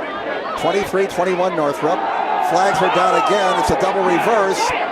And in trouble is Layton. And Layton is down behind the line of scrimmage. That play just did not work. A penalty flag is down. If it's against Homestead, more than likely Northrop will decline the penalty and take the play and keep the down box moving. It looks like it's going to be a legal shift against Homestead. Yep, that's the call. And Dorfler says we don't want it. We do not want that penalty. He's emphatic in denying it, waving it off emphatically. So a loss of 2 in the play. The ball is back at the Homestead 42. They face 3rd and 27. Line to gain us to Northrop 31. 3 receivers to the near side, 1 to the right. 1:35 to go third quarter. Clock is moving. Northrop leads 23-21. Jaya Wright with a spectacular run, but penalties have stopped this Homestead drive. And there's a catch inside the 40-yard line to make it 4th and manageable now. Layton with the catch. And that's a pickup of 18 yards. And it looks like they're going to go for it now. 4th catch for Layton for 45 yards. 4th and 8 from the Northrop 39. Line the gain is the Bruin 31-yard line. Under a minute to play now in the third quarter. Northrop's 12th man really getting into it here on the near side. As are the Homestead fans on the far side. You can hear the Bruin fans below us. 45 seconds to go third quarter. Wright passes it. And it's incomplete. Missed an open receiver, the first down marker on the far side. And Northrop, this much maligned Northrop defense gets a big stop. Northrop takes over at their own 39-yard line. They actually spot the ball now closer to the 40, so we'll call it the 40. 1st and 10 for Northrop at their own 40-yard line. 41 seconds to go third quarter. Northrop has the ball and the lead. 23-21 Bruins. 3 receivers to the left, 1 to the near side. Neither team has turned the ball over here in the second half. on first down. Gavin Shanley throws, and it's caught. And it's down to the 42-yard line. The catch made by Ty Smith. He's brought down after a gain of about 3 yards. Shanley has now hit his last 4 straight passes.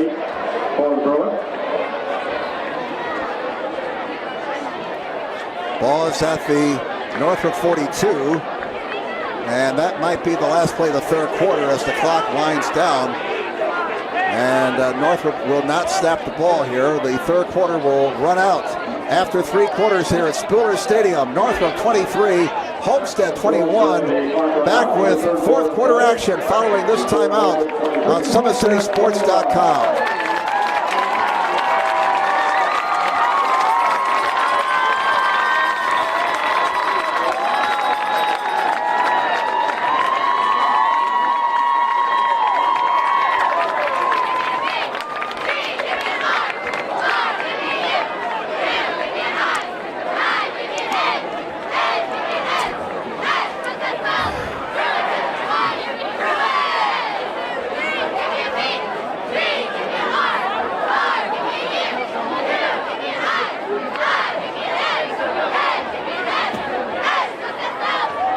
How do you design one of the most advanced ERs in the country?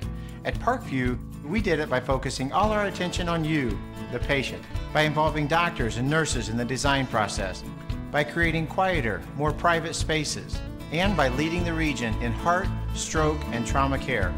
This is not your typical emergency room. It's Parkview. In an emergency, isn't this where you'd rather be? Parkview, your partner in health. Southside has a large... Our producer, director, Jeff Mahoney alongside. We start the fourth quarter. Northrop leading Homestead 23-21. And on the first play of the final quarter on 2nd and 7, Shanley in all kinds of trouble. Stays alive and manages to get a couple of yards out of all that. Great individual effort there by the Northrop quarterback. Once again, tonight's broadcast being brought to you by SummitCitySports.com. Follow us on Twitter at 260sports. Like our Facebook page, Summit City Sports. And be sure to subscribe to our YouTube channel. 3rd down and 5 now. Line the gain is the 50-yard line. 3rd and 5 upcoming for the Northrop Bruins. The ball's at their own 45. They lead 23-21. The 11:40 left in regulation. And it's going to be a double reverse. This is Berry. Berry's got a block. Berry's got a first down. And then some. Flag comes in. Berry out of bounds around the 35-yard line, but there is a penalty flag down at the Homestead 43. This is going to be an interesting call. One of the Northrop players says it's a face mask against Homestead. Well, let's just wait and see what the officials say. They're talking it over on the far side. Stops the clock with 11:28 to go in the ball game. Northrop 23, Homestead 21. And they're still talking it over. A well-executed double reverse there by the Northrop Bruins. Face mask against Northrop. Face mask against Northrop. The ball is spotted at the Homestead 47 and happened 7 yards or 8 yards beyond the first down marker, so it's only a 5-yard penalty. Northrop keeps the first down and the ball, but they lose 5 yards there on the penalty. Did you get all that? We'll have a test in a half hour. Bottom line, it's a first down for Northrop at the Homestead 47. First down number 12 for the Bruins. 3 receivers who are the near side on first down. They'll run it. And Northrop picking up 4 yards, grinding it out on the ground there. As Beckwith carried the ball for 5 yards. And we got second down.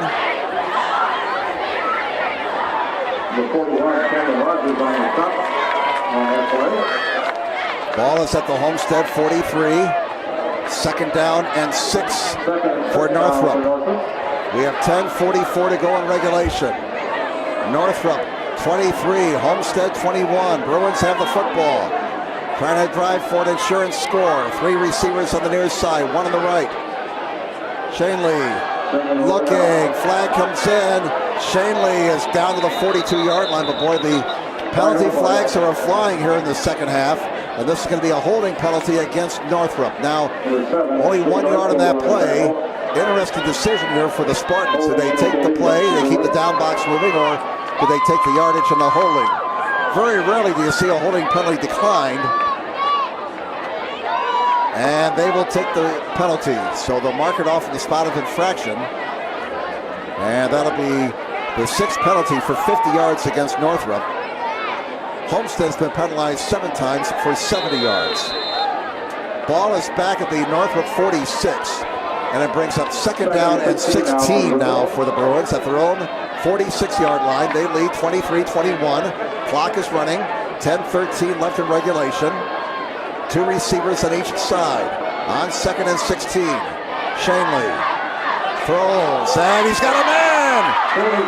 That's Barry! And he's brought down just short of the first down. Looks like he's going to be spotted down at the 39. He is. He's about 1.5 yards shy of the first down. But Shanley has been very confident in his passing here in the second half. That is 5 straight passes now he has completed. Barry's 3rd catch of the night for 44 yards. Under center they go. And a first down for Shanley. Shanley going under center, called his own number, and got a first down. He needed a yard and got about 4. First down number 13 for Northrop. And it's a first down for the Bruins. They move the sticks. First down at the Homestead 35-yard line. Officials say start the clock as the chains are moved. Clock is running. 9:25 to go in regulation. Northrop 23, Homestead 21. 2 receivers on each side. 1st and 10 from the Homestead 35-yard line. Low snap. Shanley rolling, looking, throwing. Diving catch at the 22-yard line. Maruza as the Bruins continue to make plays here in the second half. The big play, as there is a penalty flag down, hang on. The big play that led to the go-ahead touchdown for Northrop, a conversion on 3rd and 19. That play just seemed to turn the ball game around back into the Bruins' favor. Now the Bruins are marching back as they are acting like this penalty is against them. The officials are talking it over. Again, we've had several lengthy conferences by the officials, and now we're going to have 4 of them talk things over. Well, I tell you, this has been a night of discussions. There's been more discussions than in Congress. This comes with 9:07 to go in the ball game. Northrop leading 23-21. You know, this is really doing a disservice to the players. All these conferences with the officials. You get into a rhythm, you want to keep going. You don't want to stop like this. And we're still waiting for a decision. Still, this is a big call here, and this is a penalty against Homestead and a penalty against Northrop. So the offset, the jury will disregard that last play. So the ball is back at the 35 of Homestead, and it's first down. That play didn't happen, folks. It's a figment of your imagination. 9:07 to go in the game. Northrop 23, Homestead 21. We're going to replay the downs since we had offsetting penalties right there. Substitution infraction on both sides, it looked like. 2 receivers on each side. And Shanley fakes the handoff. He gets the corner. He's hemmed in and brought down after only a 1-yard gain. Nice job by the Homestead defense. Homestead says they got the ball. Homestead says they got the football. And they're going crazy over on the Spartan sidelines from the far side. They say they got the football, but the official says nope, it's still Northrop ball at second down. Shanley only gained a yard in that play. Second down and 9. You know, I know it's a tough job, but we've had some rather, well, let's just put it under the category of interesting officiating here tonight. Second down and 9 at the Homestead 34. 2 receivers on each side. 23-21 favor Northrop over Homestead. Shanley looking. He wants it all. He's got a wide open receiver. Oh, he overthrew him. Oh, my goodness. Berry was all by himself. And Shanley overthrew him. And boy, I bet you'd like to have that pass back. Third down and 9 now. Well, now they spot the ball back at the 35. So now they move it back up. This guy spotting the ball tonight he's had some problems. Third down, let's call it a long 9 for Northrop. Line the gain as the Homestead 25. 8:05 to go in the game. 23-21 Northrop. And Shanley fires. And a drop as he tried the double screen there. Intended for Berry, and he just flat out dropped it. So 4th down and 9. Now Northrop, if they punt the ball, will try and get into the coffin corner here and pin Homestead deep. 8:01 to go in the game. Both teams have all 3 of their timeouts remaining, so let's start to think about that as we start to head down the home stretch. Shanley is still out there. They're not punting the ball. They're going to go for it here. 4th and 9 at the 34. Line the gains to 25. 8:01 to go in regulation. Now penalty flags come in before the snap. And what do we have here? Looks like it's going to be a dead ball foul offside against Homestead. Dead ball foul offside against Homestead. That'll be a 5-yard penalty.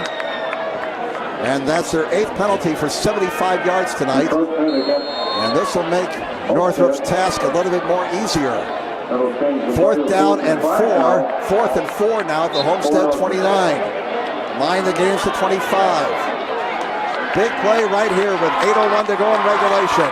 Northrop 23, Homestead 21. On 4th and 4. Shanley, play action. It's caught, but it's short of the first down. And Homestead gets to stop defensively. Catch is made by Aruza, but the tackle by Kim prevents the first down. Only a 2-yard pickup. They needed 4. And Homestead takes over on downs.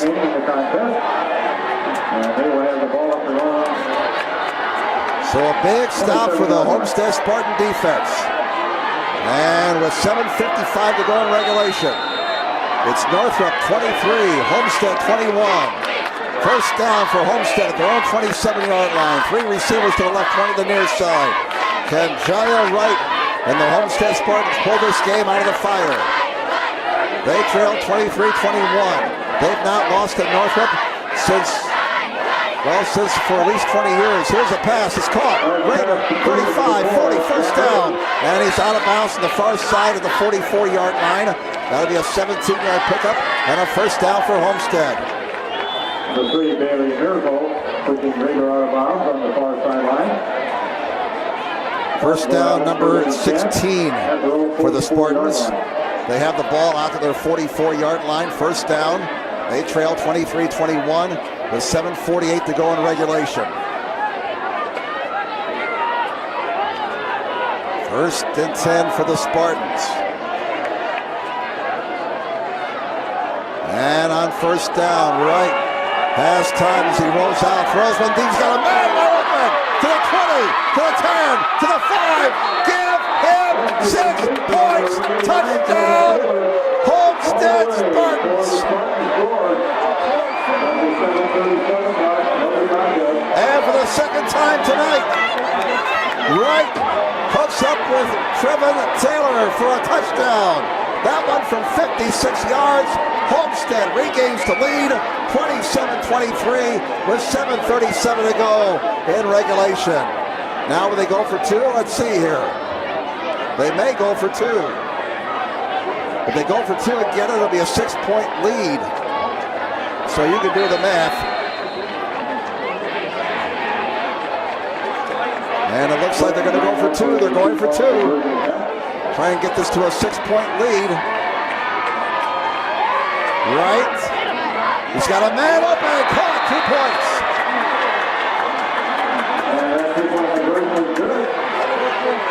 Looked like that was Grinfelder with the 2-point reception. 7:37 to go in regulation. Homestead now leads 29-23 over the Northrop Bruins. Again, that's a 56-yard touchdown pass right to Taylor. Second time they've hooked up tonight. And the 2-point conversion was good. That comes with 7:37 to go in regulation. 29-23, favor Homestead. And that's a 56-yard touchdown pass for Wright. So let's see now as we do the stats. He's passed it for 225 yards in the night. Taylor's second catch, both of them for touchdowns. All right. What a ball game, huh, for opening night. Parkview Sports Medicine, a proud supporter of Fort Wayne area athletics and its athletes. Parkview Sports Medicine can provide the training, treatment, and education you need to advance your sports game. Have questions about injury prevention, sports nutrition, and more? We've got you covered. That's Parkview Sports Medicine at parkview.com. Jim Meesa with you, along with our producer, cameraman, director, Jeff Mahoney. 29-27, Homestead back on top over Northrop. And can Northrop respond one more time? 29-23, Homestead. We've had 3 lead changes here in the second half. Here's the boot to the near side. Fumbled inside the 10, picked up now. Edwards out of bounds around the 25-yard line. So that's where Northrop will start. They trail now 29-23, so they need a touchdown to tie and the extra point to take the lead back. What a game. What a ball game. Great effort by both squads, Homestead and Northrop. Terrific football game to watch. First down, Northrop at their own 24. They got to go 76 yards. No matter the outcome here tonight, I think Jason Dorfler has to be really proud of the effort by his guys here tonight, especially on the defensive end. Defense has shown a lot of improvement, and they have battled Homestead tooth and nail all night long. And that play didn't work. Edwards dropped for a loss of 3 yards at the 26-yard line. You know, you can, as Dan Patrick might say, you can contain Teagle Brown, but you can't stop him. And Teagle Brown made another big defensive play. They're a loss of 3. So a loss of 3, second down and 13 for Northrop at their own 21. 7 minutes to go in the ball game. Clock is running. Homestead 29, Northrop 23. 2 receivers on each side. Shanley, down the middle he goes into traffic. Oh, somehow it's caught. Arusa, I don't know if it deflected off a Homestead player, Raver, but bottom line, Arusa has the catch and a first down for Northrop. A gain of 15 yards in that play. Shanley is now passing for 161 yards tonight. And that's Arusa's 4th catch for 47 yards. First down, number 14 for Northrop. The ball is at the Bruin 36. First down for the Bruins. They trail 29-23. Clock is moving. 6:25 left in regulation. And Shanley keeps the ball after faking the handoff. Ooh, he's hit hard. And he's brought down. A penalty flag may be down there, over there on the far side. Shanley got a couple of yards. There is a flag down at the 39-yard line. That stops the clock with 6:17 to go in regulation. 29-23. Homestead with a 6-point lead over Northrop. And again, the officials are talking it over on the far side. And they're still talking it over. Penalty flag thrown down in the area where Shanley went down. And a block in the back being called against Northrop. So that will move him back. After getting a first down, the next play results in a Northrop penalty. They'll mark it off in the spot of infraction, which was apparently the 38-yard line. So if it's marked off from there, it's going to be 1st and 18.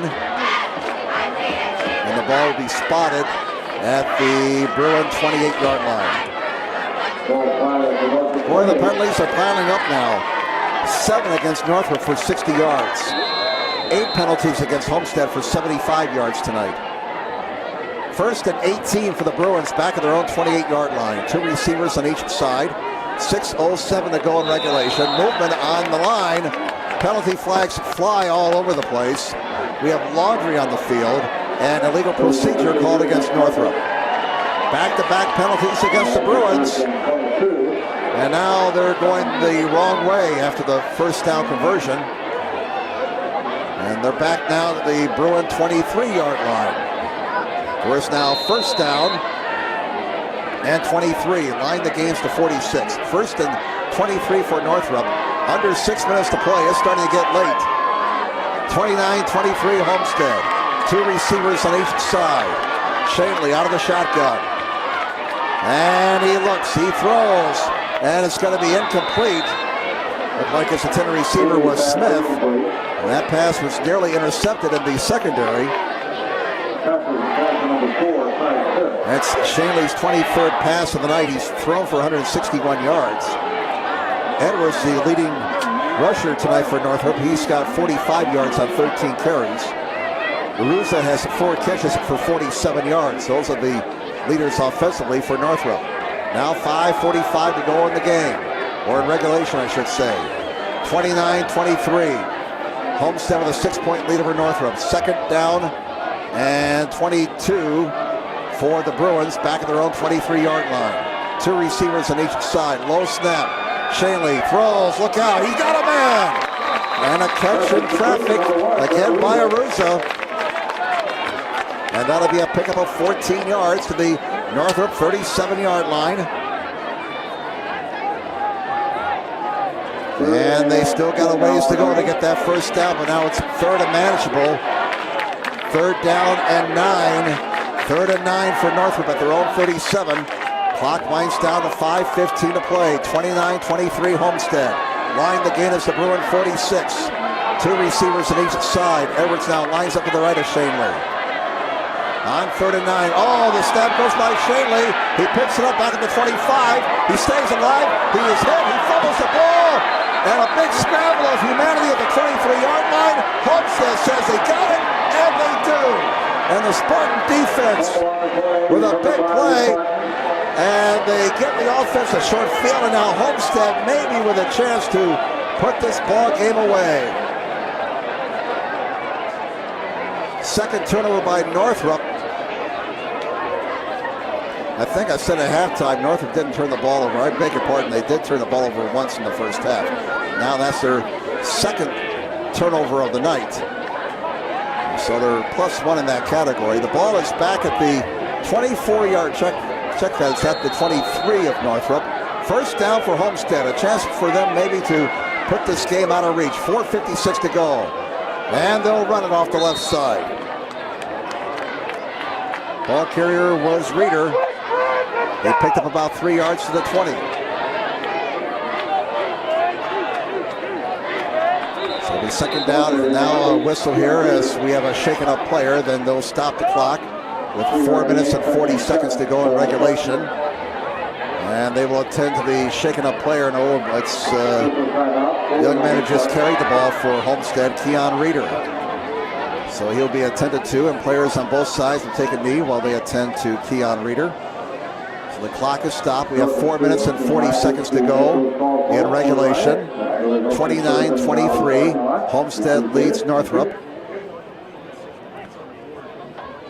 Once again, tonight's broadcast being brought to you by SummitCitySports.com. Follow us on Twitter at 260sports. Like our Facebook page, Summit City Sports, and be sure to subscribe to our YouTube channel. And Reeder is up and getting helped off the field, hobbling a little bit as he heads towards the Homestead sidelines.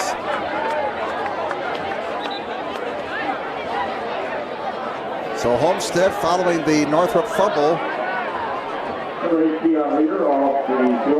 have a big chance to put this ball game away as the Bucks are starting to come into the press box now. Oh boy, they're big ones too. One of them could be an offensive lineman, that's how big he is. 2nd down and 7 for Homestead. The ball is at the Northrop 20-yard line. 29-23, Homestead leads Northrop. 4:40 left in regulation. Homestead trying to get an insurance score and get it out to a 2-possession game here. Leading by 6. Jaya Wright has passed for 225 yards. He's run for 147 by our numbers. And right off the left side, Wright keeps it. He got to the line of scrimmage, and he's brought down to the 18-yard line after a gain of 2. And that's his 15th carry of the night. Wright picking up 2 yards. Clock continues to run. Remember, both teams have all 3 of their timeouts left. As we come down to 4:05 to go in regulation. Ball is at the Northrop 18-yard line. 3rd down and 4 for Homestead. Line the gain is to 14. Wright looks back to the Homestead bench. Clock goes under 4 minutes to play. 3:52 to be exact now. On 3rd and 4. Wright looks this way, fires, and it's incomplete as he tried to hit his tight end on the slant there. And that'll bring up 4th down. Pass intended for Taylor. So 4th down and 4 for Homestead. The incomplete pass stops the clock. With 3:43 left in regulation, they're sending out the field goal unit. They're sending out Gunnar Fry. If he hits the field goal, this will make it a 2-possession game. If he hits the field goal, this will make it a 2-possession game. It'll make it a 9-point lead. And he'll put it down to the 24-yard line. This will be a 34-yard attempt for Gunnar Fry, the sophomore. Low snap and a whistle. Flags come in. It was a low snap. Let's find out what this is all about now. And did we have a timeout? I'm a little bit confused right now. Homestead took a timeout. All right. Homestead called a timeout. That leaves them with 2 now for the rest of regulation. Well, the clock is still running. They're going to have to reset that. They're going to have to reset the clock here as it was still running as he looked up. And they'll have to find out how much time is left. Sports Center Incorporated is Fort Wayne's premier sporting goods dealer, offering equipment rental, embroidery, and screen printing. Sports Center is ready and willing to help you place orders and or answer any questions concerning pricing. Sports Center Incorporated is located at 5511 Coventry Lane, Fort Wayne, Indiana, 46804. Once again, Jim Measle and Jeff Mahoney with you tonight from Spooler Stadium at Northrop High School. We've had a great opening night of high school football here at Spooler Stadium. Homestead Spartans trying to keep that long winning streak intact against the Northrop Bruins. But they are really being given a battle now. The field goal team is off the field. And Homestead will go for it here on 4th down and 4. And there's a pass. And it's broken up. No flags. Northrop will take over at their own 18-yard line.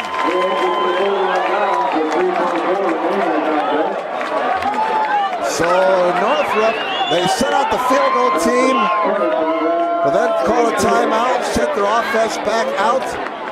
Went for it on 4th down, couldn't get it. And Northrop will have one more chance here. Clock shows 3:24 remaining. Homestead 29, Northrop 23. 1st and 10 for Northrop at their own 17-yard line. Well, we got one of the linemen for Northrop down here in the sidelines really cramping up. That's Atkins, number 56, Tyron Atkins, in a world of hurt down here. He's had a big night on the defensive line for Northrop. Here's a pass that's going to the Bruin bench out of bounds. It was intended for Ben Aruza, who's had a big second half for Northrop. 25th pass on the night for Shanley. He's thrown for 175 yards. 2nd down and 10 for the Northrop Bruins at their own 17-yard line. 3:19 left in regulation. Homestead 29, Northrop 23. 3 receivers to the near side, 1 to the right. Everybody on the edge of their seats here at Spooler Stadium. Shanley, check that, they got a new quarterback in there. That's Mercel, Bailey Mercel, a junior, 5'11", 170 pounds. I don't know if there's anything wrong with Shanley, but that pass was good for 5 yards. And that brings up 3rd and 5 now for Northrop. 3rd and 5 at their own 22-yard line. Line the gain is to 27. Clock is down to 2:45. Northrop has all 3 of their timeouts left if they need them. Here's a pass. That's incomplete. Bailey Mercel, the backup quarterback, and again, we don't know if anything's wrong with Shanley. There he is down here on the bench. I see him sitting down now here on the bench with his helmet off. So that's not a good sign for Northrop, but now we got another Bruin player hurt with 2:37 to go.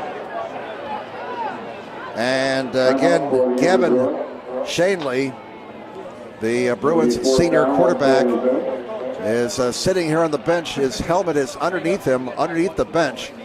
So that's not a good sign for Northrop. He may be done for the night. Now we have a shaken up player that's being attended to with 2:37 to go in regulation. It's been a tough battle here tonight, a warm night for these players, and the injuries are starting to mount up as that appears to be a cramping situation. We saw one Northrop player, Atkins, in a world of hurt moments ago with a cramping situation. Now we have another one. As the fluids are starting to run out, you hydrate as much as you can because you know it's going to be a warm night. It was 78 degrees at game time. But we get to the stage of the game here with 2:37 to go in the contest where the tank is starting to hit E. And I have not been able to see who that injured Northrop player is. It is Davion Berry. So they've lost 2 key people offensively here, and Berry is going to need to be helped off the field here. That may be more than a situation where he's cramping up. He's going to need some more help to get off here. And that doesn't look good. Again, Shanley on the bench, helmet off. And 4th down and 5. Bailey Mercel now quarterbacking the Bruins. 4th and 5. Line the gain is to 27 for Northrop. They trail 29-23. 2:37 left in regulation. If Northrop does not get this first down, they may have to burn their timeouts on defense. 3 receivers to the near side. 4th down for the Bruins. They may need this one or else it's over. A running play and they're not going to get it. Edwards on a draw play, and the Homestead Spartan defense smelled it out correctly. Read it. Edwards dropped for a loss, and Homestead will take over at the Northrop 21-yard line. That may be it, but you never know. 2:33 left. Northrop will now have to burn their timeouts on defense. 29-23. Homestead has the ball and a 6-point lead. I would imagine the Spartans will try and keep this ball on the ground and get the heck out of here. Again, a long winning streak for Homestead over Northrop, stretching back over 20 years. And they're 2:33 away from keeping it intact, although it's been a tremendous battle here tonight. There goes Wright, up the middle, give him 6 points, touchdown, Homestead Spartans, Jaya Wright from 23 yards out, and that may be all she wrote right there with 2:27 to go.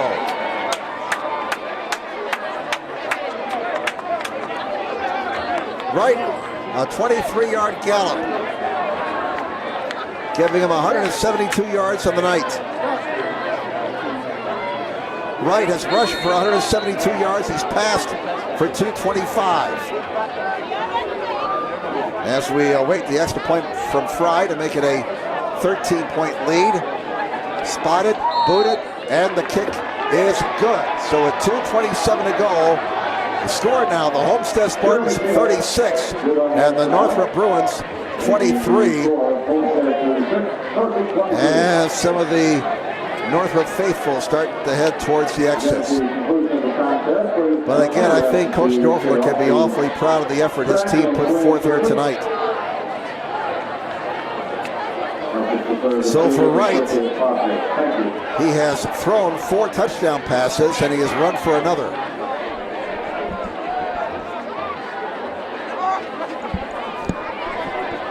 Once again, ladies and gentlemen, Parkview Sports Medicine is a proud supporter of Fort Wayne area athletics and its athletes.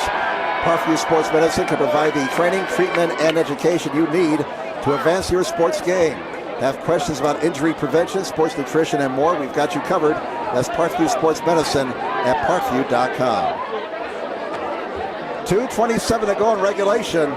It's been a terrific ball game here tonight at Spooler Stadium in Fort Wayne at Northrop High School. Jim Measle here along with Jeff Mahoney. Hopefully you've enjoyed the action. And this is the place to follow your favorite high school sports team in the Summit Athletic Conference, SummitCitySports.com. Don't forget to follow us on Twitter at 260 Sports, like our Facebook page, Summit City Sports, and be sure to subscribe to our YouTube channel. Waiting for the boot from Justin Bailey. 36-23 Homestead, and Bailey banks it down towards the near side. Look out, it stays in bounds, now it's out of bounds, and that will give Northrop the ball at their own 35-yard line. But Northrop now down 13 points. Their starting quarterback is apparently out with what appears to be concussion-related issues. He is on the bench, helmet off, helmet underneath the bench. And it looks like Northrop is going to make him kick it again, and they will. So that'll be a 5-yard penalty against Homestead, their 9th penalty tonight for 80 yards. I forgot about that option. You can take the ball to 35 or make him kick it again, and Northrop will make Homestead kick it again. 36-23, 13-point lead for the Homestead Spartans over the Northrop Bruins. Week number 1 of the 2017 high school football season. It promised to be an exciting season around the Summit Athletic Conference. A lot of teams around Northeast Indiana in the preseason rankings from the Associated Press. Of course, Concordia, the champs in 3A. They were ranked number 1 in 3A before the season. Homestead drawing some votes in the 6A poll, number 15 in the state. Northrop also getting some votes.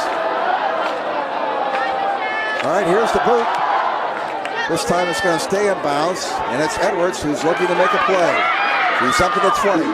Edwards down the inside, out to the 40. Edwards into the bench he goes. Look out now.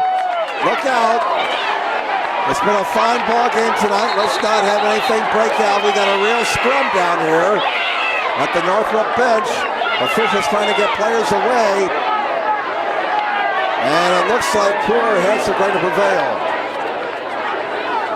Coaches are getting players away, and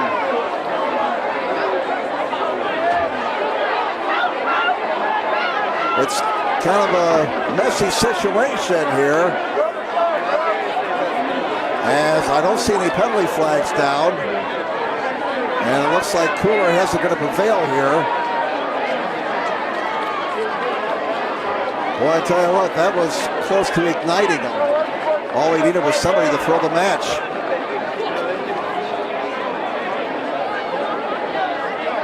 Edwards taken out of bounds here on the nearest side on the kickoff. And everybody's going to cool off here. We're down to 2:19 to play. 36-23, Homestead leading Northrop. Again, it's been a hard-fought game, and temperature's got a little bit short right there. The testosterone level got a little too high. The chili was a little too hot. And now the officials are going to talk about it.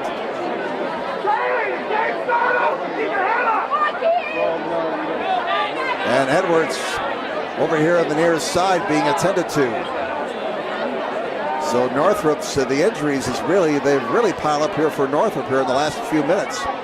They lost their starting quarterback, Shane Lee. And now Edwards has gone down with an injury. He's being attended to here on the Northrop side. The officials still talking things over. No flags were thrown during that scrum. And we've come to a grinding halt with 2:19 to go. And 36-23, Homestead leading Northrop. Well, come on, guys, let's make up your mind here. Still talking it over. This is a rather lengthy discussion.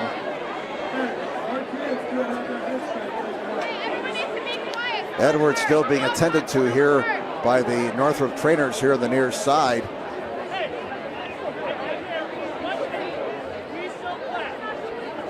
Now Edwards getting up to his feet, but he's hurting right now.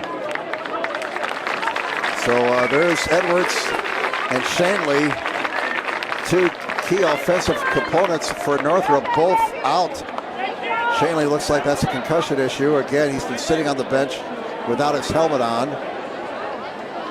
And here's a flag coming in on sportsmanlike conduct against Homestead, on sportsmanlike conduct Northrop. So offsetting penalties. And we'll have another discussion here with 2:19 to go. Tempers are somewhat frayed right now here at Spooler Stadium. So unsportsmanlike conduct penalties issued on both teams. I don't know if anyone's been thrown out. But we have not had any action here now for the last few minutes or so. Hopefully this break, while the discussions have been going on, have cooled off some tempers here, and we can finish out these last 2 minutes and 19 seconds without any further incidents. Again, a scrum breaking out as Edwards, Keyshawn Edwards, Northrop's outstanding running back, forced out of bounds into the Northrop bench, and Edwards was shaken up on the play. I don't know if he got hurt in that massive humanity down here. Now the Northrop offense takes to the field, and they've lost a couple of key components here in the last few minutes. Well, it's been an exciting football game tonight, but this one is kind of grinding to a conclusion.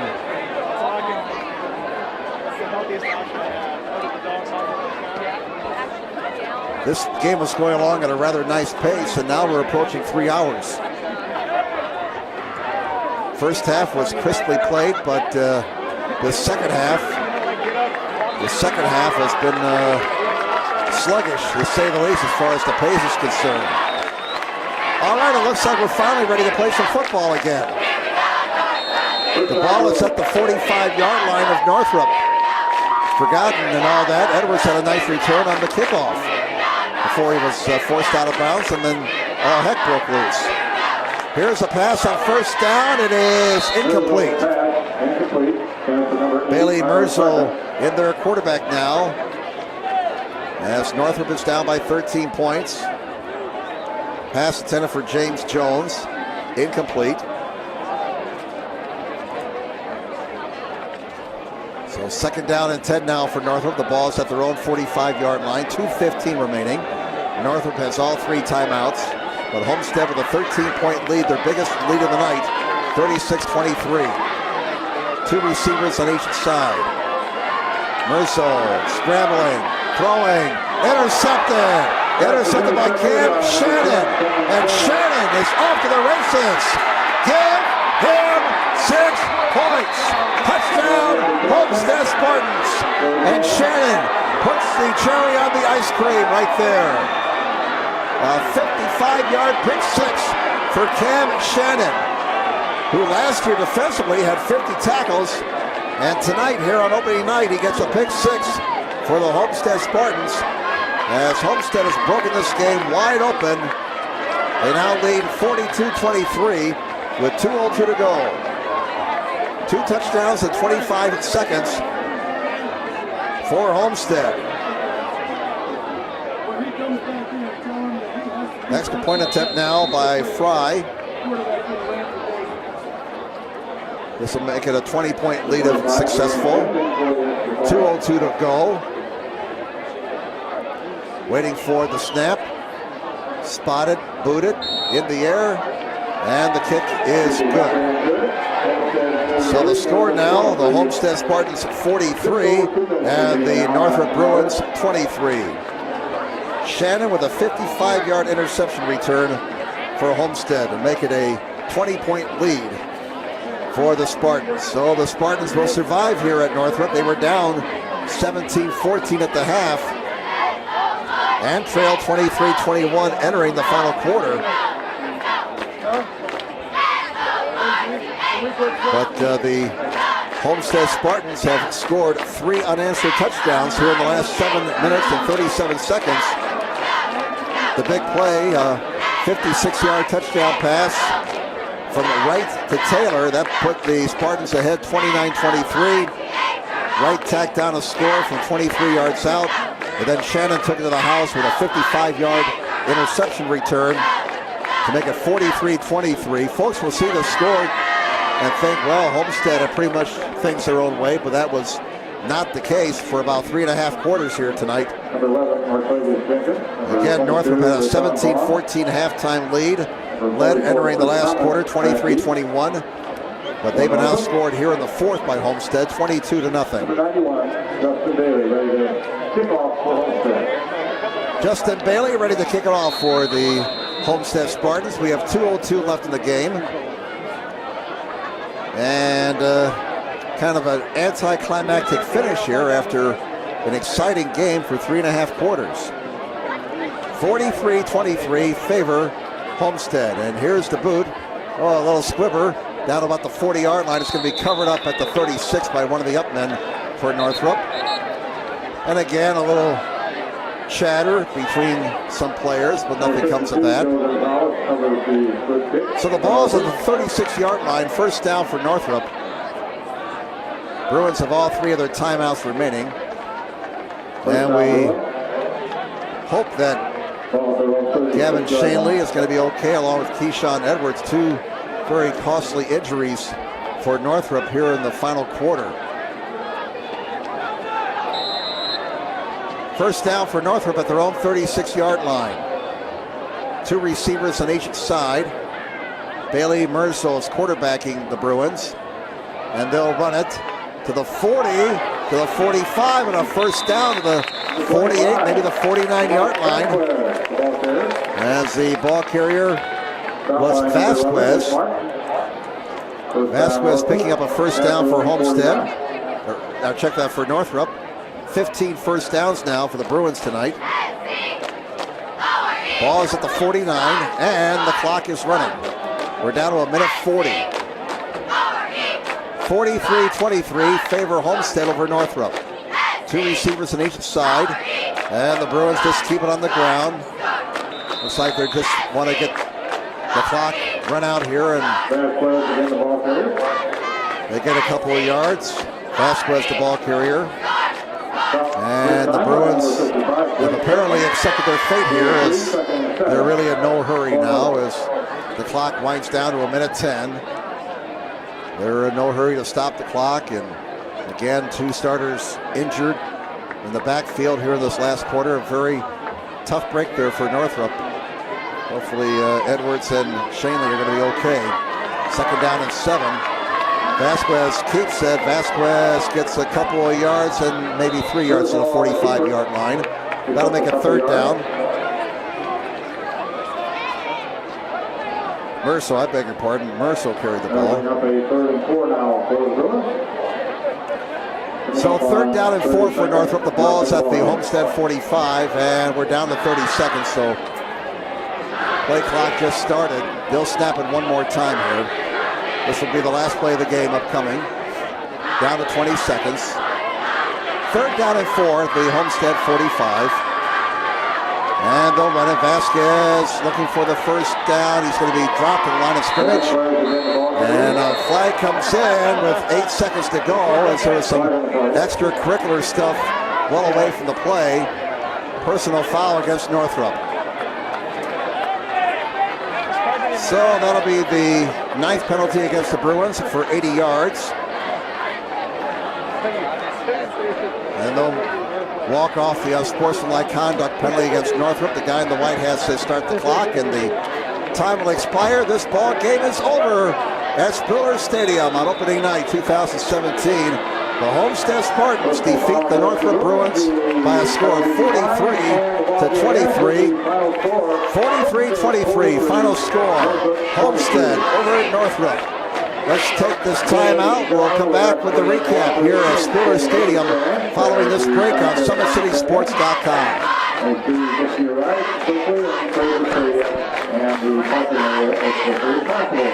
We'll see everybody next Friday night at Southside as the Bruins take on the Archers. Thank you for coming, ladies and gentlemen. Please drive home carefully.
Welcome back to Spiller Stadium at Northrop High School. Jim Measle along with our cameraman and producer Jeff Mahoney as we'll wrap up our opening night coverage of high school football here on SummitCitySports.com. The Homestead Spartans in a real battle tonight.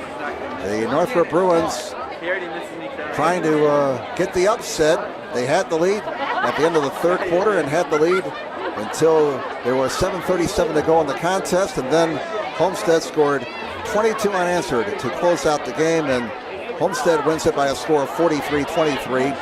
Northrop scored 2 touchdowns within 14 seconds late in the first quarter. Edwards from 3 yards out, Shanley from 24 yards out. 14-0 Northrop after 1.